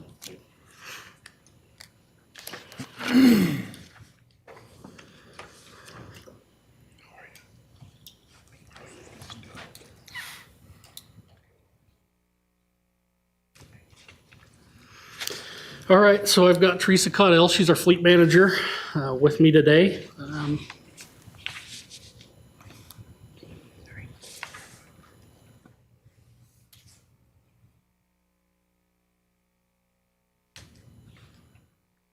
All right, we'll start with some of our outputs. These are things we actually have done since in FY23 since October. So it kind of shows the amount of work orders that we do in a normal year. We are seeing a trend of that going down as our asset counts climb. So when we started fleet, we were at 462 assets, and we're roughly at 600 now. And I know that sounds like we're growing too much. But what that really means is there was a lot of vehicles that a lot of departments didn't even know they had. And like trailers, they just said, oh, that's just a trailer. Well, that's an asset that we want to track. And so the majority of this head count that you're seeing in vehicles is due to our inventory getting better of all the city and equipment. So part of fleet services, we do manage the fuel site. We have just put some numbers there of the transactions that we have done. It is a very well utilized facility. We put on here that we helped the street department change to a newer GPS supplier. We actually found a GPS supplier that is going to, we hope, we're going to be able to integrate that with our plows and our spreaders in our snowplow trucks. And so it will actually leave a breadcrumb of where the plow has been, but it'll also tell us how much material the operator put down, how many times he put his plow down, how many times he picked it up. Because we're always trying to minimize our salt usage, right? We don't like to put salt down, but it's what we do, what we have to do. And so we're looking at some efficiencies in our snow removal process. So that was one nice thing that fleet has done. And you can see we've been very, very vigilant on right-sizing our fleet. So in the last 4 years, we've taken just under 90 assets to the auction. So we've got those off the books. You've probably heard me harp on it before, but an underutilized vehicle, we say, is if you don't go more than 3,000 miles a year, that's underutilized. Underutilized vehicles average cost you about $1,800 a year because it'll sit for 3 months and then the battery's dead. You got to put a battery in it, and then the tires are bad because they've been sitting out in the sun. So that's what we've been pushing really hard, is these underutilized vehicles with the departments to just get rid of them because they're costing them money just sitting there. So here are our proposed impacts to the departments that we service. We thought this would be good for you folks to take a look at. We are getting way better in maintaining the fleet we have. So you can see there's a lot of departments that are going down. The one that'll jump out to you is our street fund and our sanitation fund. So that was kind of me doing a test over the past couple of years of seeing if we can cut these costs on these garbage trucks and the street department. And it just, I was pushing the techs and pushing Teresa to make this, and it's just, this is what it costs. And so we're raising those costs. Streets going up by 116 and sanitation's going up by 200. Pretty big jumps, but that really isn't a jump. It's probably where we should have been all along, but that was just me trying to see how far we could go and how hard we could push. So that's not a real big shock to us as far as street and sanitation. Majority of the departments are down. PD's up a little bit. One, you can see the water department on the next slide. They're down 106,000. So what we did when we started fleet, we didn't really have any records, right? So the departments were all handling each other's maintenance on their equipment.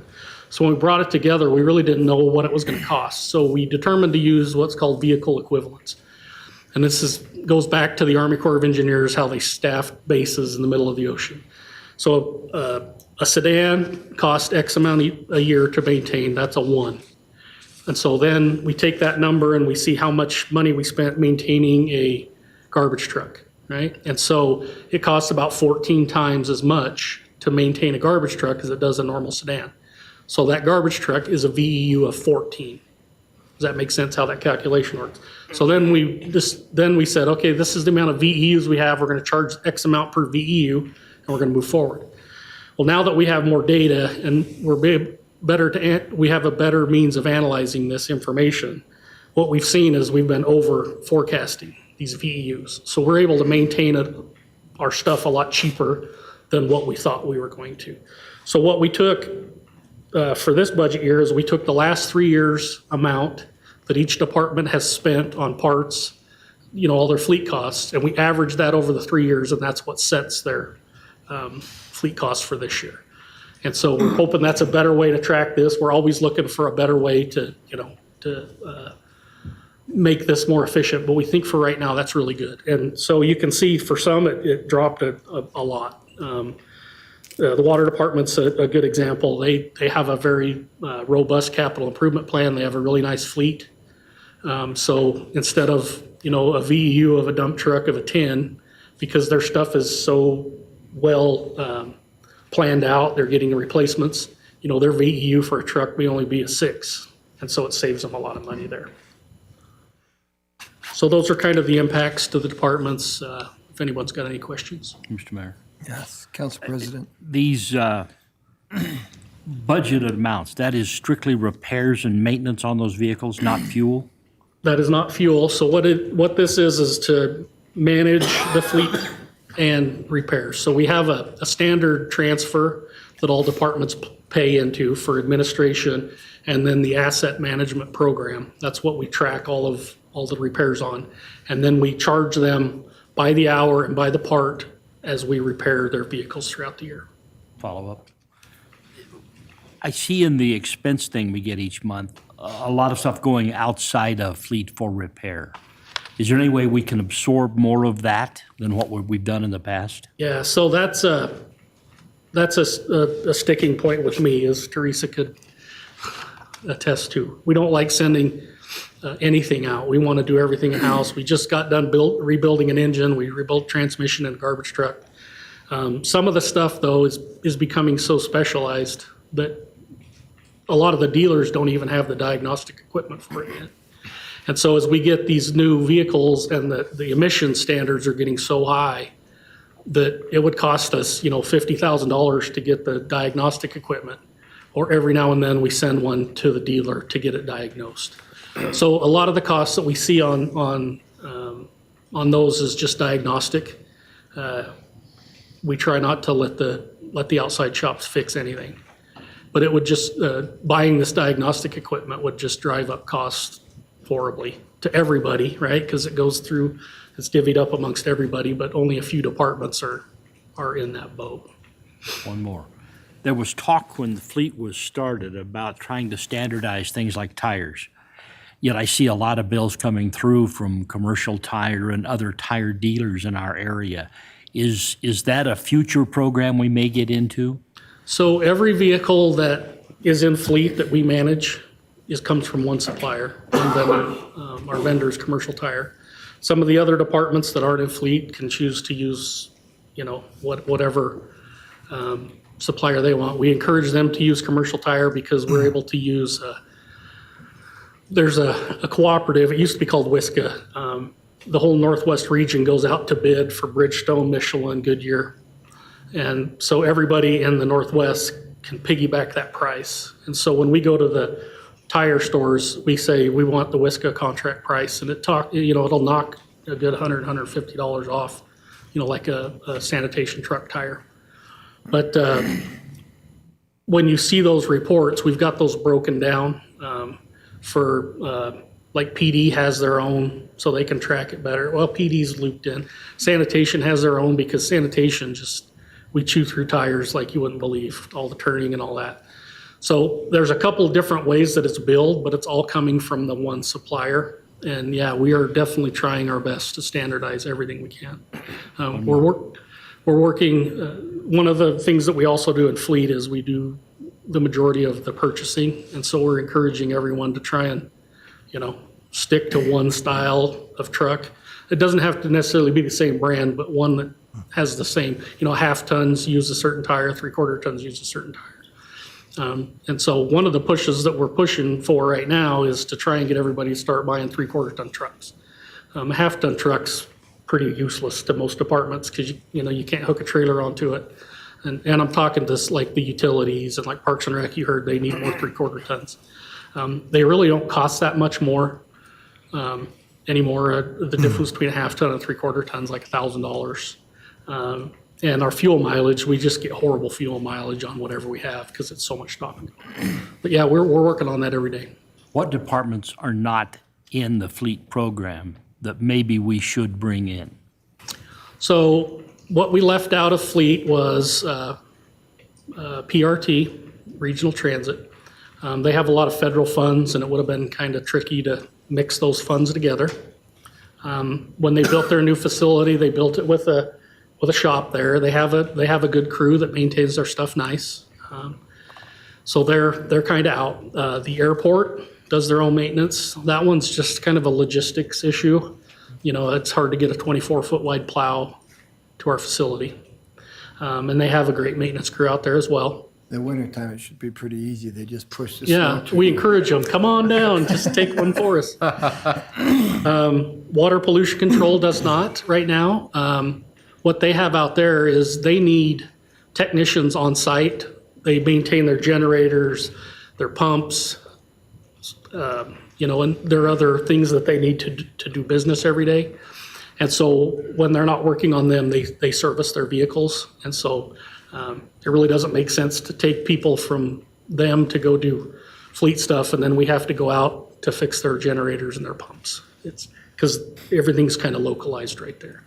And then the only other one is the fire department. And we're looking to get those to us in a couple of years, so. Thank you. Brent?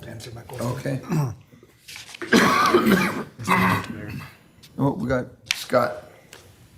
When we're buying new cars, warranties, what do we do with them then? And I'm sure you've told me this, but Yeah, so- that car is under warranty, we sending it to the dealer to get fixed? Absolutely. Until the warranty's gone, right?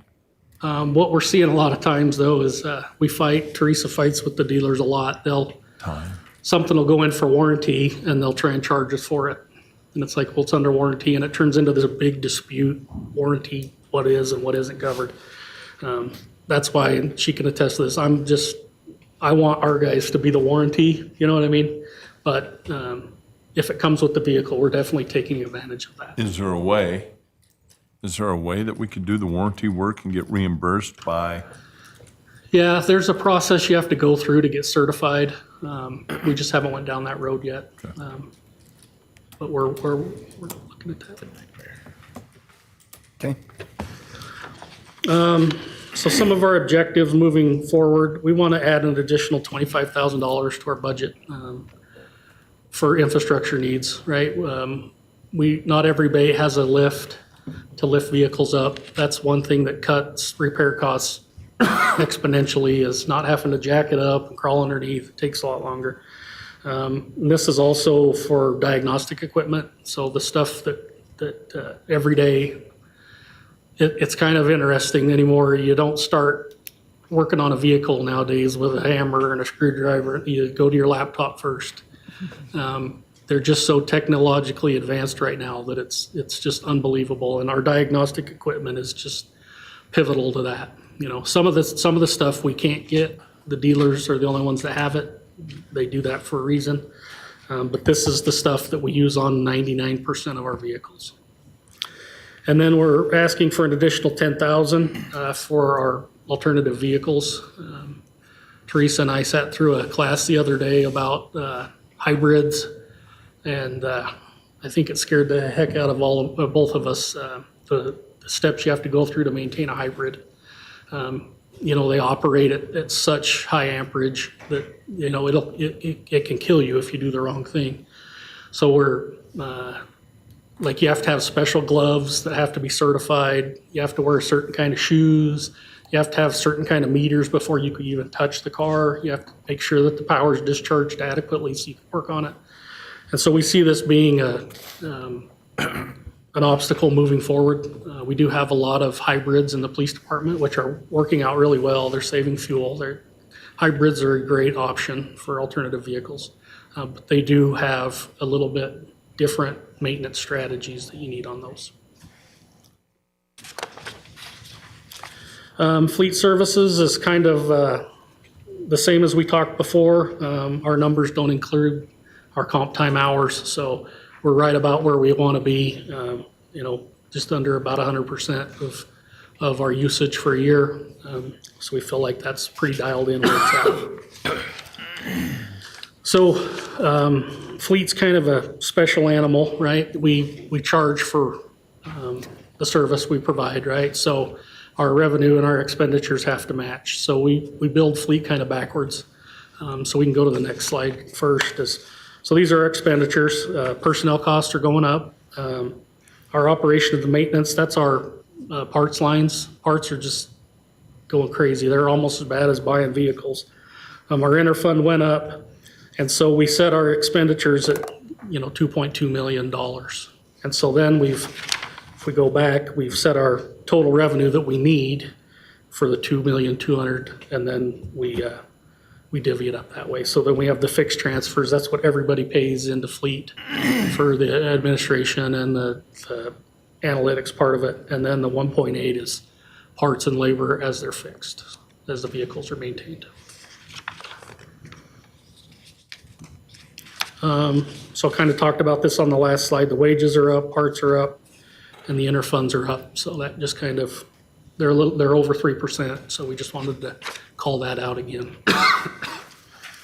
So our CapEx projects, we want to add that additional $25,000 a year to get us to $50,000 a year moving forward on our capital expenses.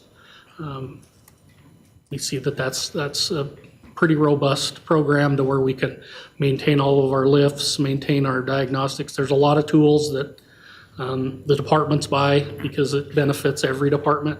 The mechanics provide their own tools, but it's difficult to, if a mechanic's working on a vehicle, to buy a $3,000 piece of a tool that's only going to be used on one certain kind of vehicle that he may never work on again. So there's certain things that fleet actually buys, some of these larger tools. For instance, we have a 1-inch impact gun, and that's what we use when we have to take tires off. So everybody uses that equally. Josh? Are your shop upgrades, are those then going to get, and I think you were calling to that, is that going to get put under fixed transfers then? For the This shop 50,000? upgrades? Yeah. It'll just be, we'll divvy that up into however we got to do on our revenues for that. Okay, that's all I got on fleet, unless you have any questions. Questions, council? Hey, Tom, take 2 minutes and talk about the parts store that we have. Is it beneficial? Is it not? I know that was a big leap, and is it paying off? How's it helping us? Absolutely. So we contracted when we first started fleet with, it's called IBS. It's a group that kind of goes out and finds you a vendor to put an actual part store in our facility. So we partnered with them, and we were able to secure Napa Auto Parts. So what Napa Auto Parts has done is they've actually built a parts store in our facility. And we are the only customer for parts. There's no outside people that come into this. What we were able to do with this is we probably have, anymore, it's probably over $300,000 in inventory. And we don't pay for any of it until we use it. So they front all the inventory costs. Napa is also the largest parts distributor in the nation. So we're able to get parts from Seattle, Salt Lake, even California next day, because they have trucks running all day, every day. So we've seen that as a huge benefit because parts are getting very difficult to find. We are still waiting on parts, just because manufacturers don't have them. But compared to a normal shop, our time is cut, and, probably, a tenth of the time. It's just, it's been really good. And so the other benefit we have is that each one of our technicians has a laptop that they use for diagnostics, as well as filling out a work order. So when we work on any vehicle that's in there, they basically, when they're done or during the process, they write everything that was done, everything they inspected. So we have a pretty good list on our asset management system. But what they're also able to do is when they're working on let's say a police cruiser, they pull up they start a work order on that police cruiser. They pull up the number of that vehicle, and then we have defaults set in there. What kind of brakes it use, what kind of brake pads it use, what kind of oil, this, that, and the other. So they can go through and attach what they're doing to what they need. And then that integrates with Napa's system. And so as they put in their parts requests, it sends it down to the Napa parts store. They pull all the parts off the shelves, and then one of them brings it down to our technician in the bay. And so our technicians are not chasing parts at all. That's one big thing in the shop environment is, you know, probably 20% of your time as a mechanic is spent on the phone with the parts guy, right? And then they get you a part and they come and deliver it. It's the wrong part. They got to drive back, you know, and it turns into just a kind of a mess. And so what we've been able to do with this is we now have our technicians doing what we pay them to do. They're fixing stuff. They're not chasing parts. We have huge inventory. We've actually pushed them pretty hard. They're stocking probably more than they should, you know, because we're a city, right? So we never shut down. And so one of the big things on garbage trucks we lose is called a packer ram. That's what pushes all the garbage up. Well, we lose those packer rams and they're 2 months out. Well, we got 4 of them on the shelf, you know, and they're not cheap. And so they've been an incredible partner with us to be able to get stuff out on the road quicker. Good. Do you have a dedicated parts guy then? Yeah, so Napa provides the parts person. We pay a monthly fee, right? And that covers, we actually have 2 people.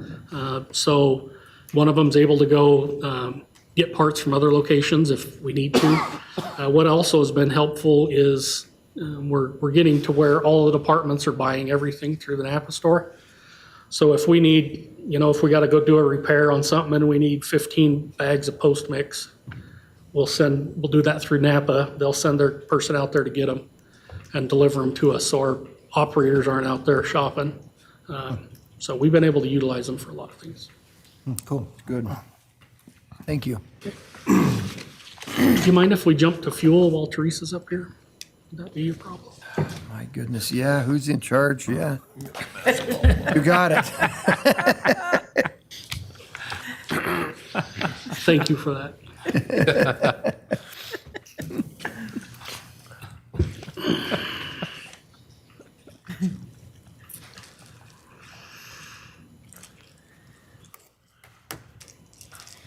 All right, fuel site. So we've just kind of got what we've done for FY23 from October to current. You can see we do a lot of transactions. There's a lot of employees that use it in vehicles. We do bid fuel every 2 weeks. We have talked and researched into doing a one-time bid for fuel. That's just a scary one to get locked in. I mean, we can chase prices every 2 weeks, but I think when you put somebody out saying we're going to honor a price for a full year, they're going to escalate that price so they don't, you know, incur a loss. But we usually get, you know, maybe 4 or 5 vendors that bid on it. It's a very competitive, very, very competitive market. Yeah. And so we feel like at this time it's the most efficient way to get the best price on fuel that we can get. And then the 1st of June, we started on our fuel site. So finally, we're moving dirt and getting that going. So we'll have the big thing that is the sticky point is the tanks, and we will have tanks by the middle of July. So we're hoping to have this thing done, you know, late fall, early winter. So we're really excited about that. That'd be great. That's been a monumental task, and that's one thing I probably should say before I go on is like I want to thank these 3 because our staff is just amazing what we get done, and so sorry, I just have to throw that out there. So here's where we're going on prices. This is what we wanted to discuss with you folks. Here's what we're projecting and estimating.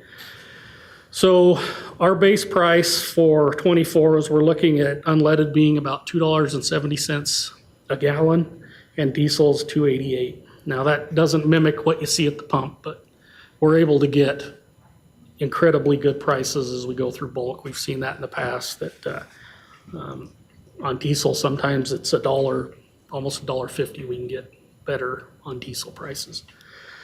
So the way we work, the way we manage our fuel is we do an administrative charge to the departments, and that handles the fuel site administration, the bidding, and takes care of that. So we put a 19-cent surcharge on unleaded, a 25-cent surcharge on diesel. We use diesel at twice the rate of unleaded, so we've kind of weighted these for that. We use about 125,000 gallons a year of unleaded and 250,000 gallons of diesel in a year. So then we also add a $3 surcharge for diesel. That's for the anti-gelling agents that we put in, as well as, 3 cents, not $3. oh, 3 cents, I apologize. Surprise, $3. This is also what this additive does, is it increases what's called cetane in the diesel. What we're seeing is people are getting a lot better at refining oil, and so some of the good stuff they're able to use elsewhere. So they're stripping some of that out of the product, the base product. And then we wanted to add 8 cents for a depreciation to pay for a new fuel site in the future, and a 15 cents for diesel. That's a weighted option that we're asking, and then another 8 and another 15 cents to pay back the street department for the loan to build the fuel site. So we're looking at setting fuel prices this year for $3.12 for unleaded and $3.46 for diesel. We use the Rocky Mountain region on our forecast data that we use, and it still puts us under the average of what they think it's going to be. We took that number out because it's so volatile right now. We don't want to nail anything down. Josh? What were 23 costs? What did they end up coming out to be? We can get those real quick. So, any other questions? Well, Rick? I am confused why the administrative charge is higher for diesel than gasoline. Is the expense of supplying that from a city's perspective different? We basically just weighted that on usage. The fuel site requires more bidding for diesel. And so it's just basically based off of a gallonage usage. That's the formula that we've had for the last 10 or 15 years. But you're still bidding each one every 2 weeks. Yeah, we try and bid them together, but sometimes we can't. So we just base that off of gallonage. That's something that we could definitely look at correcting. That's just, I hate saying this, but that's the way we've done it for the last 10, 15 years. Follow up. Do any of the diesel vehicles use DEF? Yes. Is that your additive, or is that? No, the DEF will be billed separately. We don't know what that looks like yet. We're working on that. The new gas station will have DEF on demand at all pumps. Currently, the departments are all paying for DEF out of their own budgets. We get totes of DEF, 250-gallon totes, and we deliver them to the departments, and they just pay for them that way. I'm a little surprised at these prices when, as of this morning, regular is 20 cents a gallon higher than diesel fuel at the pump. So the one across nice, town. sorry, go ahead. No, I'm surprised that you're projecting unleaded to be that cheap. Yeah. So what we use is the Energy Information Administration. That's basically what they do for a living. And what we've seen historically is the fuel prices that they have set over the last, as long as we've been doing this, pretty much mimic what our actuals have been. We got graphs and all that we can show you, but basically when they show that fuel prices are going to go up, we've seen fuel prices go up. When fuel prices are going down, when they say it's gone down. This is a big crystal ball, right? This thing. The good and bad about this is we either over budget for it based upon the worst case scenario, or we make our best guess. Either way, we're going to have to spend that money one way or the other, whether we budget it or whether the departments come in for a budget amendment.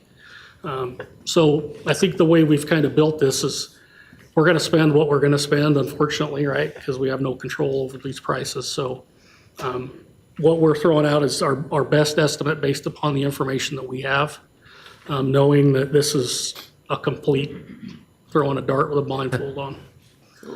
Tom, though, in saying that, this group that we've based these on, that seem to be right all the time, I've seen the graphs that you're talking about. When we outsmart the experts, we're always way off, either way up or we're way low, and we're never really where we need to be.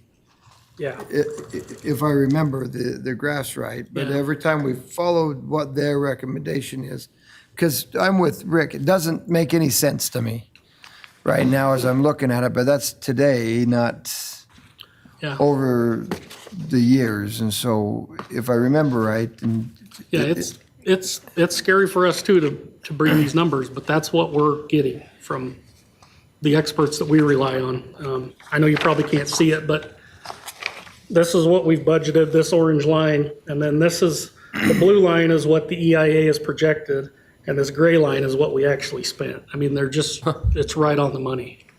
And that goes back to 2017, so, yeah, and diesel mimics that same graph. So it's really tough for us to sit here and give you a good answer. I mean, OPEC cut 1 million barrels a day, but I just saw, I think it was yesterday, the 12th, yeah, Goldman Sachs cut their projections by 10% on crude. They're saying crude's gonna go down 10%, and now crude's falling. So right now, it's just so volatile, it's just a coin toss. Mr. Mayor, if I could follow up. That bulge you see, council, in that budget when we over budgeted was because of me. I made a big deal about that year and convinced Tom to raise our estimates of fuel costs, and that's why you see that bulge. I didn't mean Is that. that why you showed No, it it's to us? true. Nope. No. I showed it. But anyway, it is a coin toss, and the way I look at it is we need fuel to do business, right? And so we either over budget and set aside a lot of money and then give it back at the end of the year, or we just set a number that we're our best case, and then if it goes over, we got to spend that money anyway. So we either set it aside now or set it aside later. it is hard though for me to sit here and say, all right, and I'm going to support you, just so you know, but it's hard for me to go, there's no way. This is. Now, this is Go what look we at the buy, pumps, though. You know. That's why we took that end piece off. Like, I didn't feel comfortable. It's on your slides, but not on here, of what they're projecting at the pump price. But Yeah. And bulk fuel is cheaper. bulk fuel is way cheaper. But it isn't the bulk fuel price, it's the disparity between the two fuels that has me bothered. I mean, I drive a diesel truck and 2 gasoline automobiles, and as of this morning, diesel is 20 cents a gallon cheaper than regular unleaded right now. Yesterday, it was 21. And I'm amazed to see an estimate of unleaded that much less expensive compared to today's pump prices, compared to what the diesel estimate is. So the diesel, one thing that we get is we're able to get off-road diesel. So that knocks like 25, 50 cents a gallon off. So that's a huge benefit on our diesel that helps drive that cost down. Brent? Do we ever hedge fuel prices with futures? Yeah, we've talked about that, and that's something that So regardless whether you're doing currencies or you're doing commodities, if you look at the average 2 years, it's the same, because that risk just gets put off, right? And then you have to pay the hedge curtain on what's called the forward curve. You're gonna pay the difference. So like we were talking about, Tom, we can go out and buy a year, but you're gonna pay more as you go. And I used to hedge currencies all the time, and at the end of the year, 2 years out, it's the same. The only reason you hedge currencies is your earnings, right? Just smooth it out. Right.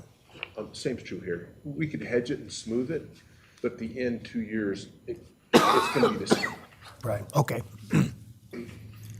good question, because we've talked about that a lot. Okay. So we wanted to present to you folks the department impacts. You can see that a lot are going down based upon the new fuel prices as well as usages. So these prices are based on their FY22 gallons that they've used with the new price. The only really big jumps that I want to bring to your attention is you see street departments way up. That has to do with a lot with our winters, and we are We are running a lot more. Sanitation is up 40,000. That's what we're gonna talk about here next. Sanitation is crazy right now. Councilwoman Lurick? I'm just curious, Tom, about police and fire. And I know they're some of our biggest users, but why police see such a savings or drop and fire actually goes up? Yeah, it's just, this is based off their gallonages, and we're able to, pull diesel prices down a lot more this year than we had last year. So that brings them down more than what the unleaded went down. Okay. Does that make sense? Yeah. Okay, so revenues, this is just what we're expecting everybody to fuel on, based upon their gallonages. So it's down about 50,000 from last year, with the new prices. For our expenses,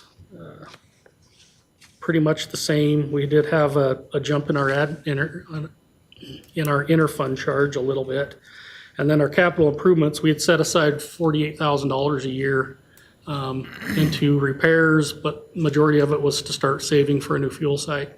So we're gonna just move that over into the 80,000, and that's what we're gonna use to pay back streets as well as put money aside. So that's that for that. I know it's a scary proposition, but Scott? What happens to the old fuel site when the new one goes up?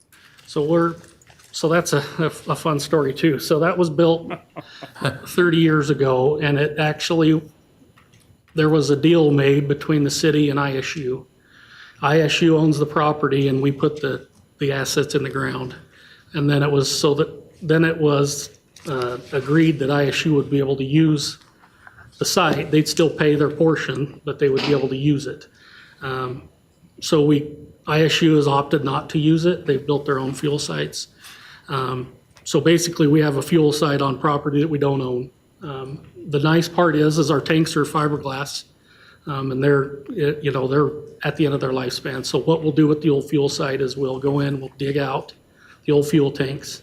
Where they're fiberglass, they come out in small pieces, so they're able to just go straight to landfill. If we had steel tanks, we'd have to send them off and have them burned and remediated. So we're basically going to tear that apart, pave over where the concrete was, and walk away from it. Other question? Is there an estimate for that mitigation? We're thinking it's probably like 30 or 40,000. It should be really small. Will it be internal? In what? Will that be internal work? We don't know yet. We'll cross that bridge when we get to it. You know what I mean? So we're pretty busy right now.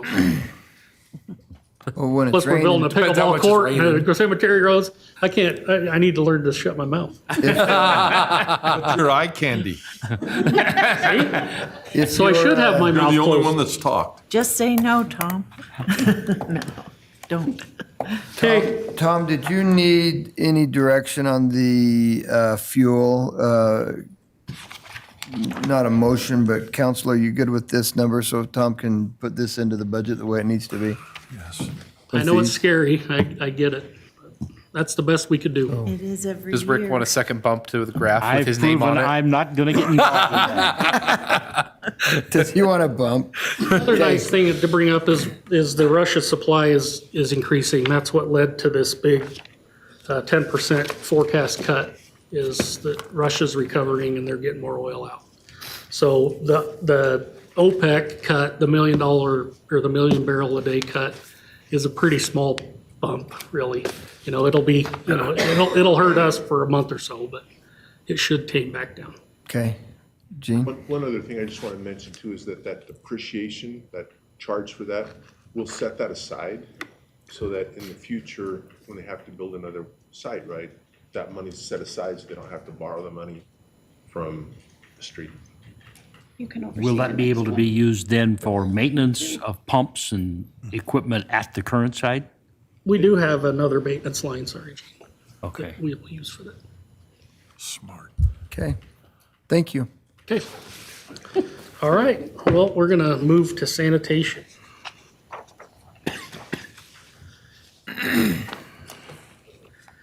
Sanitation's a happy story today, so at least we think so.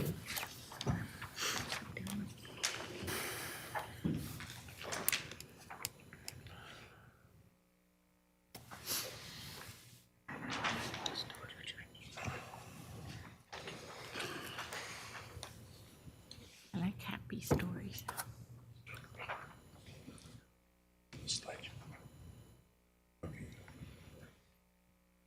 All right, so I've got Carrie Farnsworth with me today. She's our sanitation manager. We have some exciting things to share with you today in the sanitation. So curbside recycling, this is something that we don't brag about very much, but we want to, is the EPA has set a goal for all communities to be at a 50% participation rate for recycling. Pocatello is currently at 74%, so people in Pocatello are passionate about recycling. I mean, we talked to other communities. Colorado called a month or so ago, and they're like, we have a 15% participation rate. How do you get 74? You know, and so it's a program that people like. They like to support based on the numbers that we see.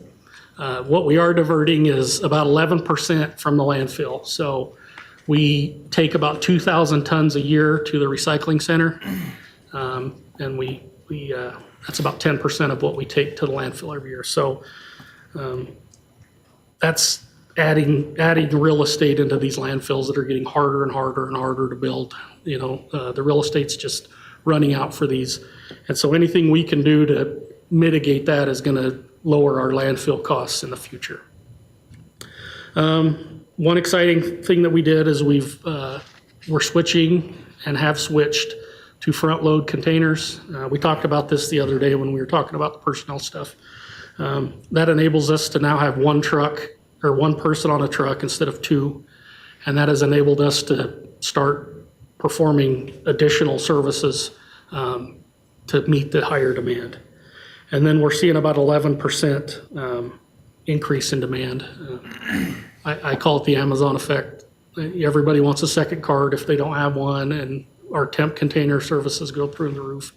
And I think the garage just gets full of junk that comes with your packages, and it needs somewhere to go, so. Mr. Mayor? Yes. I've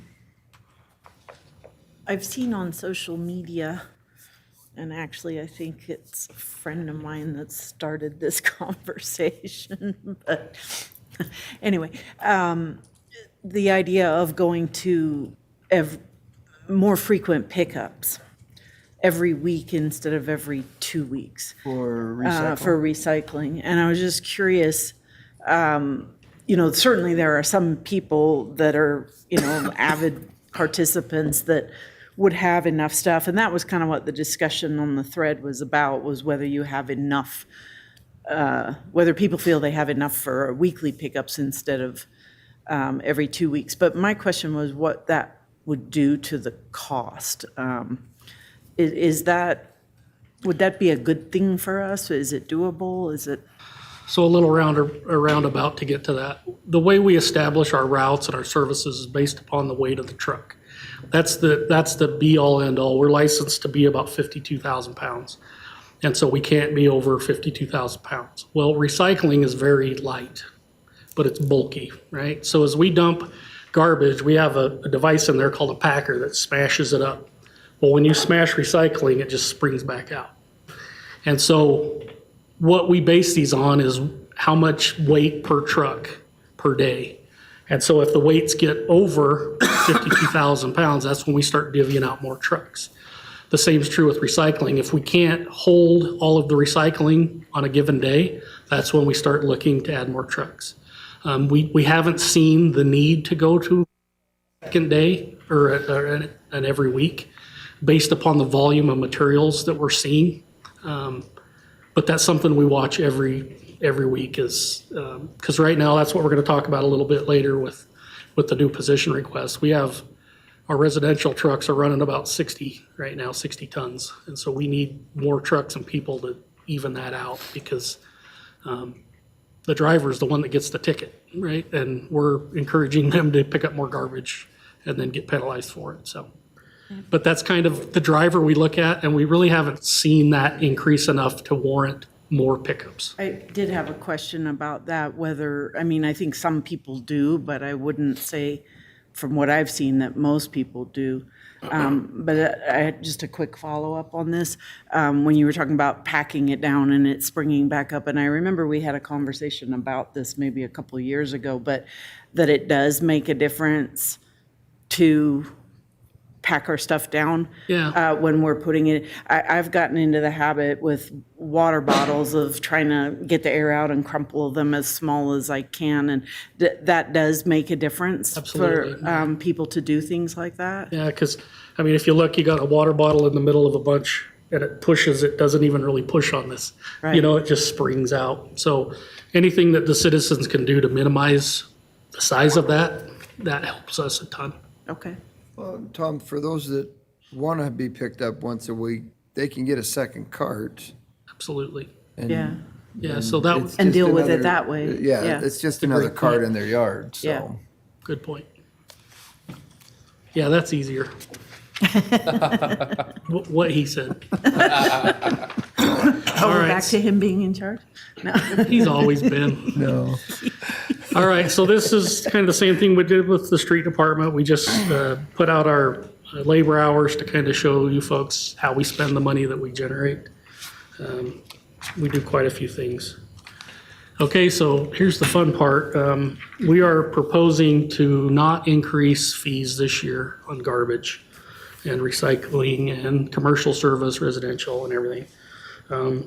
What we're seeing is there is a huge demand that's driving up our revenues. But we're also getting really good at picking up garbage. We implemented some software. We've been able to automate our routes. We've been able to pick up time. We're saving fuel. We're able to divvy up our weights better. We're able to track things. One of the big things, and I always joke about this, but it's true, is it would amaze you how many people get their cart dumped and then fill it up and drag it across the street to get another free dump. And then the other one is we get a lot of calls where they say, "Oh, my can was out and you just skipped it." And in the past, we've had to, we're in the customer service field, we have to go back and dump.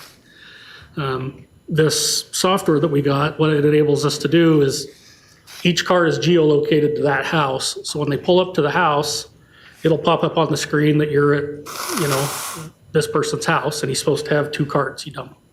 Well, if you go to the next house, it pops up that customer and it says it's supposed to have 2 carts out and there's no carts out. Well, you have to actually put in there that you're gonna skip that house because you weren't able to dump it.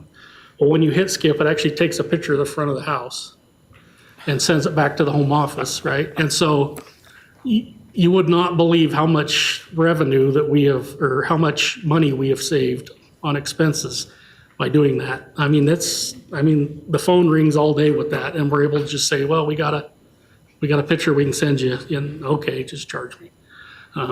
And so we've been able to recoup a lot of that. So we're getting better at picking up garbage.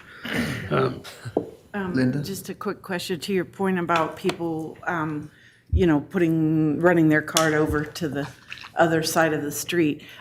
I've encountered a different issue of I put my cart out, and if it's not full, people put stuff in my cart. And if they do it before it's picked up, then, it's not that big of a deal. But then sometimes my cart's already emptied and they put stuff in it, and then I'm stuck with that for the next week. Yeah. Do you have photos of that? No, we don't, unfortunately. Ring cameras and things like that. Really. That is a legitimate problem that we face a lot with our customers is they People are call and getting that? complaining. And then ownership of your cart's another big one. A neighbor will have one that's really stinky and they'll go out and switch with the neighbor. And so we fight that. People are very passionate about their garbage. So what we're showing up here, this graph is the blue lines represent what we were estimating in our rate study. So the top one, we are estimating our revenues to be as such. Well, the orange line is what our actuals are. So we are over executing on our revenues. Like last year, I think we were almost over $1 million. We're making more. And so also you can see below on the expenditures that this is what we were set to spend, the blue line, And we're actually spending less money to make more money, which we're pretty proud of. That goes to our staff and all the people involved. The rate study, when we did the last rate study, it started in 2020. And at that point, sanitation had $4 million in excess reserves. So what the goal was, is we want that down to about 2 million. And so over the life of this rate study, we were supposed to reduce our excess reserves by $2 million.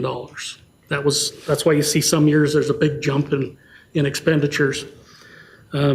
We actually are sitting right now at $7 million of excess reserves. So we want to hold off on any rates increases. We're excited for the new rate study so we can kind of see what this looks like. But when you look at it, that's a $9 million delta, right? We were supposed to spend down 2 and we're way up. So with that in mind, we felt that it's the last year of the rate study. We definitely don't want to monkey with the rate study, right? But if we're outperforming it, I see no harm in scaling that back. Our rate study is a little different than the other utilities because they have big projects throughout the years that they have to plan for. We're basically trucks and people. That's what we are. And so the more trucks, the more money we make. We're looking at our revenues right now, and we're actually our roll-off services. We were projecting about $1 million in revenue for the year, and we've already surpassed that, the million, 2/3 of the year, and we're looking at ending at about 750,000 above, just on the roll-offs. So the other part that's unfortunate right now is we're actually having to turn some people away. There's just such a demand right now. I can't put my finger on why it's so busy, but some companies have reached out to us and they want to use our roll-offs as hauling dirt because they can't get dump trucks. They can't get anybody to haul dirt off. So they're willing to pay a roll-off charge. They want to have a couple of roll-offs just sitting on their site and running it to the landfill back and forth. So we're asking for more people, but them additional people are just going to let us do more, get more revenue. Corey? My question, I didn't want to get ahead of you, but you kind of touched on it. You're asking for more people. Is this enough? And I think that when you first brought this up a couple months or a couple weeks ago, I asked the same question. So I'm asking again, is this enough? Because there is a huge influx. And like you had said, commercial-wise, that's gone way up too. So again, is this enough? Probably not, but it's a good start. And it's the last year of the rate study. And so what we're hoping is next year when we do this rate study, we'll be able to, run all the analytics on it and make a little bit more educated guess on the forecasting. But this is a huge step in the right direction. We've also been capped on our compost program. It's based on the weights. We only have one truck to run compost. So we turn away more than we have currently. And so with this, we also want to try and boost up our compost program because there's a huge demand for that as well. Councilmember Marchand? First of all, I want to thank you for what you guys have done. You've done a tremendous job. It's tremendous. And I look at this and I see how we're going to make more revenue, but when does that turn around back to the user, to the taxpayer, that all of a sudden now their fees are going down instead of up for a change? I mean, do we ride for the next 10 years and not increase it and say, be happy, and yet we're going from 2 million to 9 million? Or is there going to be a time when we can actually do what you've done because the way you've done it and go to the taxpayer and say your garbage is cheaper? Because you know what? That makes a difference. If I'm paying less than what they pay in Chubbuck or somewhere else, I look at it and they say, well, you do this and you do that. And I'm going, but what you've done is a great thing. Now, how do we get that back to the taxpayer? How do we help our residents with, it's not going to cost you as much? And that's what I'm hoping with the new rate study. Once we get all that information laid out and we run all the models and all that, we're hoping that. Because we can't use that money anywhere else, right? I mean, that's sanitation money. So ultimately, what I would like to see is, and I think that's your main goal, right? Is how do we make it cheaper for our residents? Absolutely. Okay. And that's why we kind of jumped on it for this year. because we see that we can afford this to cut this fee down. But we want to get all the cards on the table for this next rate study, because what we don't want is to lower rates for a couple of years and then shoot them up. And so that's one of the benefits of doing the rate study is we do it in a 5-year increment, so that we're not, setting prices for 20 years where it's going to go have these huge swings, right? Or year by year, I should say. So that's why we decided to act on this year. Thank And I you. just want to clarify, that's users, rate. Fee payers, not payers, taxpayers. Not taxpayers. But it comes out of their pockets. It's the Right. same thing, but Yeah. according to the lawsuit, it's different that we're in. It's a different deal, so. Want to be clear on that one. Rick? A comment and a question. I watched one of those front-end loaders recently. I don't remember where I was, but that was an amazing process to watch somebody pull up. The guy could see everything in front of him as what's going on. He's not watching back here. He's looking at it, picked it up, dumped it, and was gone. I was surprised how efficient those front-end loaders are. Yeah, that's I think one of the best things that we've done since we've taken over sanitation was implementing that. Not only is it so much more efficient, but everybody in the sanitation department has a pinky that's gone sideways. Because running those 3-yard commercial trucks, they have to get out, pull the container out and latch it. And inevitably your finger gets caught in there, right? And they strain their backs pulling them out. They blow out their knee. Because like in the middle of winter, if someone hasn't cleaned out in front of their container, they're manhandling that out. So we've also seen our workers' comp claims go down from that. My question, last year we had quite a bit of controversy over the county's charges at the landfill. Has there been any word about what the county is going to do to us this year? So initially, they said they were going to hold flat from last year, but they haven't set their fees yet. Okay. But yeah, we've reached out and they said their intention, the landfill's intention is to keep them flat. Thank you. I might just add that if you've ever done the front end loader, if you would like to try it, Come on over. go down there and they'll set it up so you don't have to drive the truck really anywhere, and they'll put you in it and you can hook up to it. And then when you're lifting it about to right there, Tom says, now be careful, you could drop it on your head. That was my concern when I was watching this guy do it. At what point does that thing start dumping in the arc to put it in the back? Yeah, so I don't know if it's true or not, but be careful if you try it. I've never wrecked a sanitation truck. Gosh. Go sit Well, in we one. just had a crane the other day at our shop. We were pulling out a 6-yard container out of the back, so they do fall in sometimes. But they're super talented operators. It's amazing. Yeah. Can't give them enough credit. So How do they train on that? that's Prayer. another. Open a prayer. Yeah. That's another thing I want to brag about with sanitation. We have an amazing training program. We stuck with it, and we're going to do it no matter what. And there's some folks that'll ride around with another operator for a month until they're ready to be set out on their own. They don't go out on their own. So the way we work it is when you get a job at the sanitation department at an entry level, you'll start in the wash bay. So we wash our garbage trucks, each truck once a week. And so when you start, you're cleaning them, you're running the arms, you're greasing them, so they kind of get their feet wet, literally, about how it works. Then we start moving them onto commercial routes where they're doing temp containers. They learn about the rear loads, because our temp containers are still rear loads. Then we move them into either residential roll-off or front loads. And we don't release them on their own until we're satisfied. Because there's just so many hazards. Especially when you get down in downtown, there's power lines that are low. There's cars that, there's this much room for them to grab a cart. It's a pretty technical job. I rode with in a sanitation truck 3 or 4 years ago. I can't remember. Spent most of a day riding around with a guy in one of those trucks, and it was actually a fascinating thing to do, to get in that and watch him run all of the knobs and controls and levers and right up. I mean, you're talking, the dimensions are tiny, and the guy was exactly on every time. But if any council member wants to try that, for a day. It's a fascinating experience to do. Yeah, I'd encourage It really it. is. It's pretty cool. And I got to see a neighborhood at a level that I've never seen before, too. I was curious about Indian Hills, so I rode the route that was going through Indian Hills on the day they did that one. And it was an interesting experience to see how poorly designed that Indian Hills area is for fire trucks and sanitation trucks.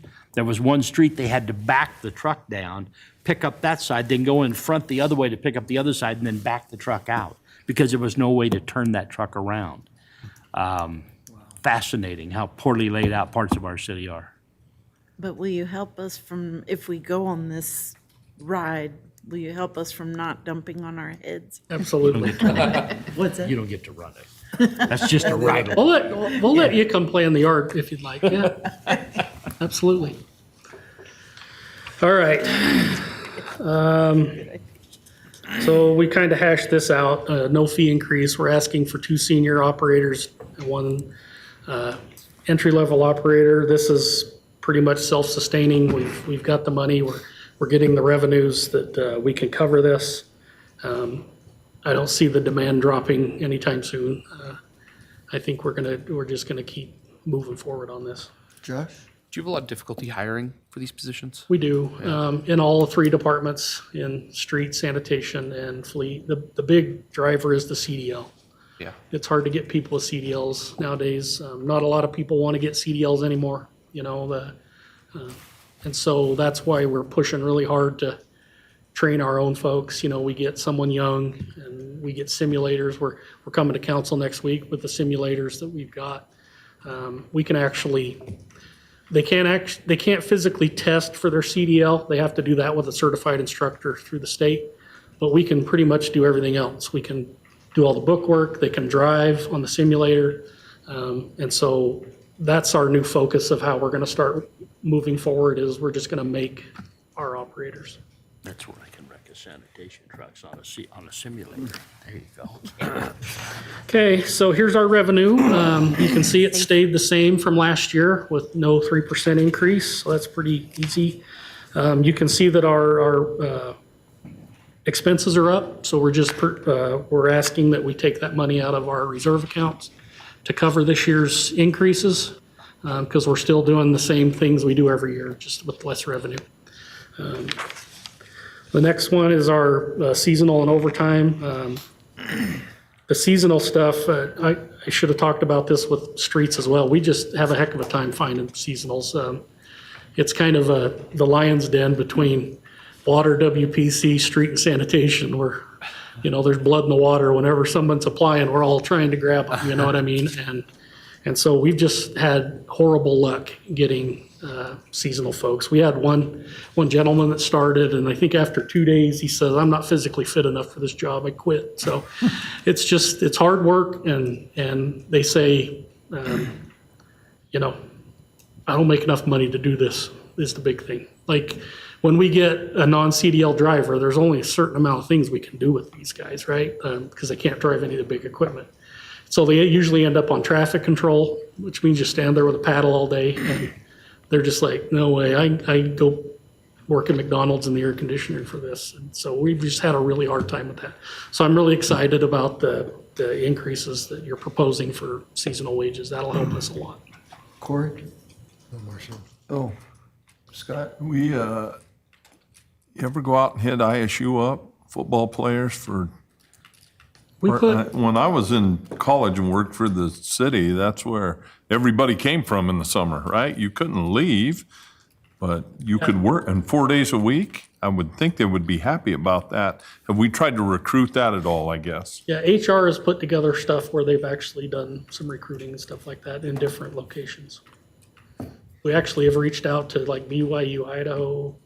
I mean, we've expanded our searches Well, I by a lot. would think you could get them, but They don't want to work any more than well, anybody else. that's the problem. Nobody wants to work anymore, ever, but Well, and the stuff, that our folks do it's back-breaking work. I mean, it's hard work, you're out in the elements, and you're pushing around big, heavy stuff, and it takes a special kind of person to want to do that to themselves every day, so. And then the same thing with our overtime budget. A a lot of this is skewed because of our comp time hours. But we're basically right where we need to be on those. So our capital X projects, our CapEx stuff, I probably should have amended this, truck and SUVs. You can't really buy anything for 30,000 unfortunately anymore, so, that's a typo that I should have probably caught sooner. I apologize for that. For heavy equipment, last year we bought 3 trucks. We're looking to buy 4 trucks this year. So that's why our CapEx is up just a little bit. And that's all we got, unless you have any questions. Questions, council? Doesn't look like it. Thank you very much. Carrie, thank you for carrying the load in there. Absolutely.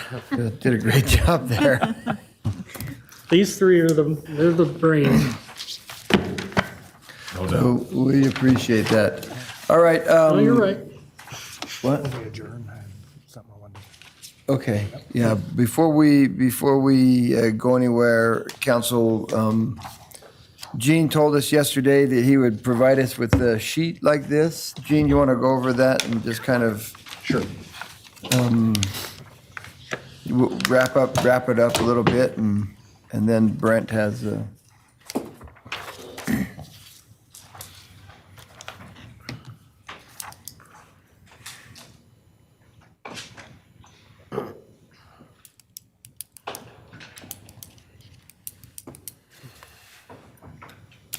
So if you'll see on the left-hand side, on the titles going across, you'll see this is the fund and the description going across to the right.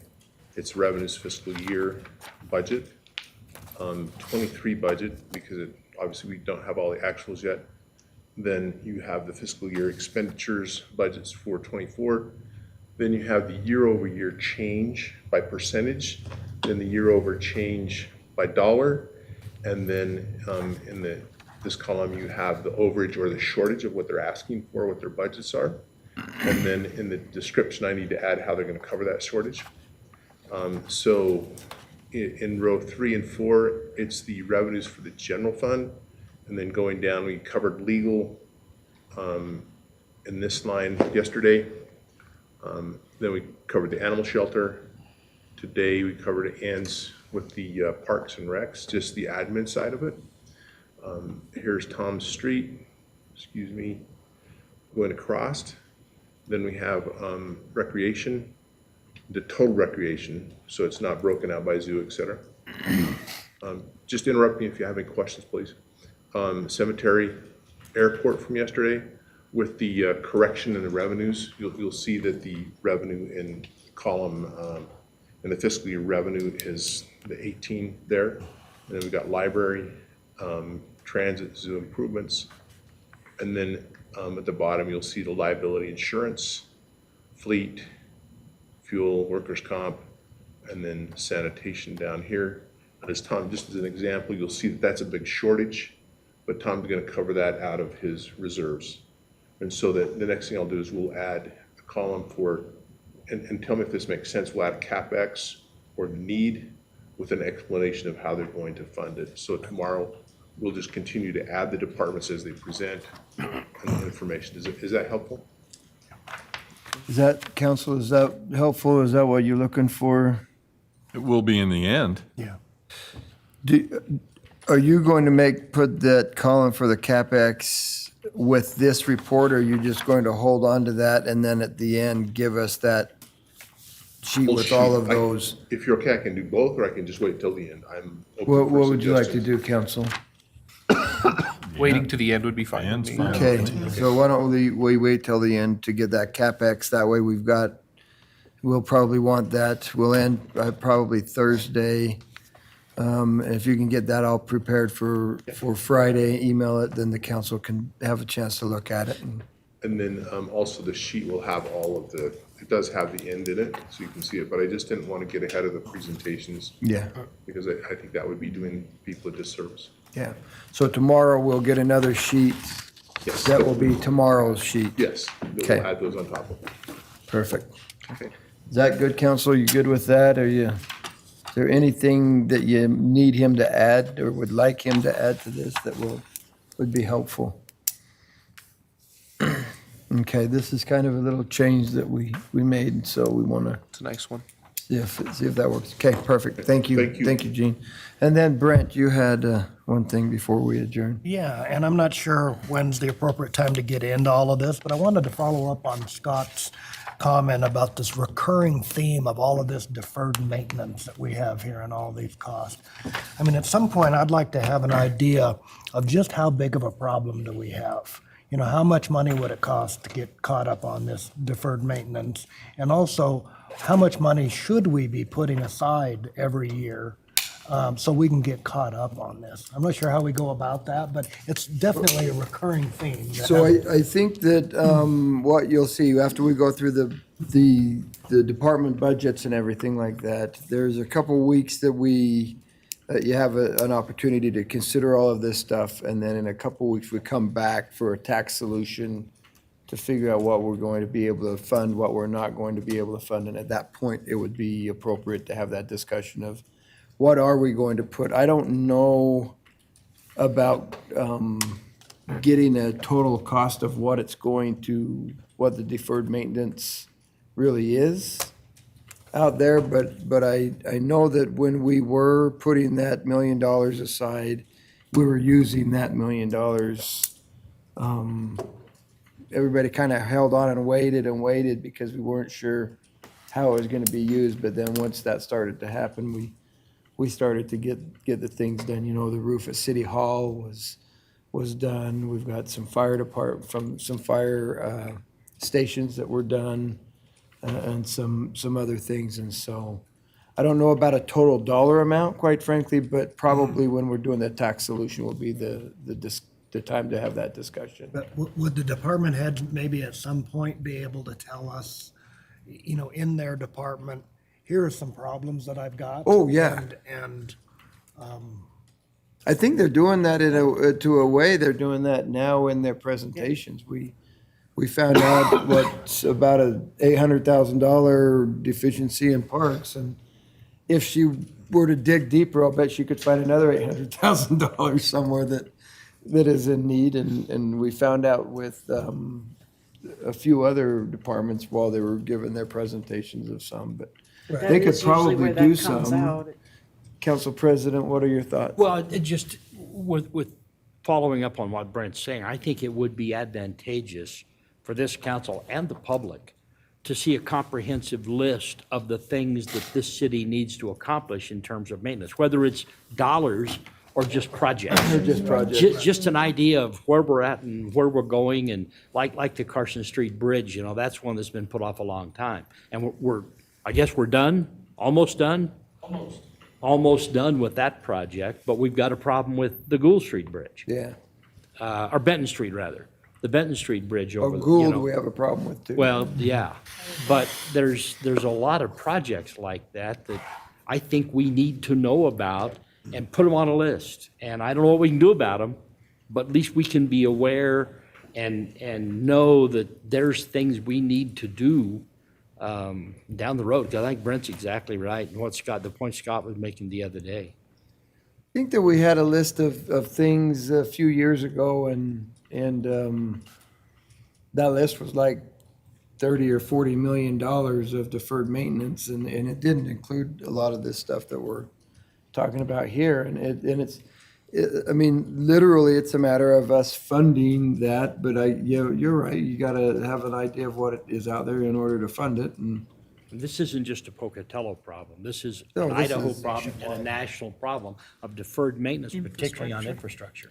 well, it's any organization. I mean, you look at schools, you look at universities, you look at cities, you look at counties, you look at the state, you look at, on a national level, you look at, you know, it's an issue. It's a matter of where do you put the funds and what do you do with it? And I think most people recognize that. There will be some that will take that list and go, oh, look, they're not doing anything, but This last legislative session, there was some proposed legislation to address deferred maintenance for schools and school districts, facilities. And they were estimating the backlog at 800 million in this legislation.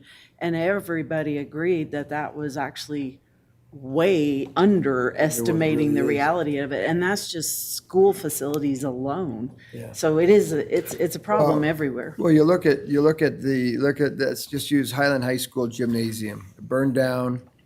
Their estimate was is insured for $20 million. And it's gonna be a $65 million replacement. Minimum. And so when you start looking at things like that, luckily insurance is gonna cover the whole 65, but it was only insured for 20 because that's what their estimate was. And so, yeah, it's gonna be low. Somebody had a question here, Scott. It's just more of a comment, and I've had this discussion more than once, and sooner or later, and I know it's easier said than done, you almost, as a city or a council, have to slow down a little bit, right, at new projects to try to catch up a little bit with the old one. Because if we continue to bring in new projects that we can't maintain or take care of, we're leaving everything else on the back burner while we're doing that. So I just, when I look at that, sometimes I think, you know what? Maybe for a year or 2 years, we quit looking at new projects, brand new projects for our city and try to catch up a little bit before we move on. We move on to other things. And I don't know that that's the right solution. I'm just saying it makes sense, but sometimes things come along also that you want to take advantage of. But we hurt that way. I mean, it's obvious to see it. It's pretty easy when people sit down and say, I have this maintenance issue and this maintenance issue and this maintenance issue, and yet we're willing to jump out and put $1 million into something else that in the long run is going to cost us maintenance and time and people and personnel and those things. So I'm just gonna throw this out there. You council members, you guys have a very tough job. And this is what it is right here. It's figuring out what you fund and what you don't fund, what you walk away from and what you don't walk away from. And it's difficult at best when you know you need a new bridge and you have federal dollars and it's gonna cost you $50,000 for a $2 million bridge. It's tough to say, let's not do that bridge. Right. Because we could take this 50,000 and do something else with it. We still need to figure out the bridge at some point, but we've got, you take a couple years off of doing that, it's tough. You have a hard job. I'm glad it's you six, not me, that has to make that final decision on what you're going to do with those things. But I think it's what you're difficult. saying makes some sense, but I also think it's often a luxury we can't afford. Like what you're saying, things come up and you have to move on them. And so that would technically be in the new category. And if you just sort of put a hold on that or a moratorium on it, you could And I don't think lose out on a lot of things. Right. I don't think you ever put a moratorium on it, I guess. But when I look at it, that's the one thing it's not now, it's not anything that's new, right? It's just something I've watched over a lifetime.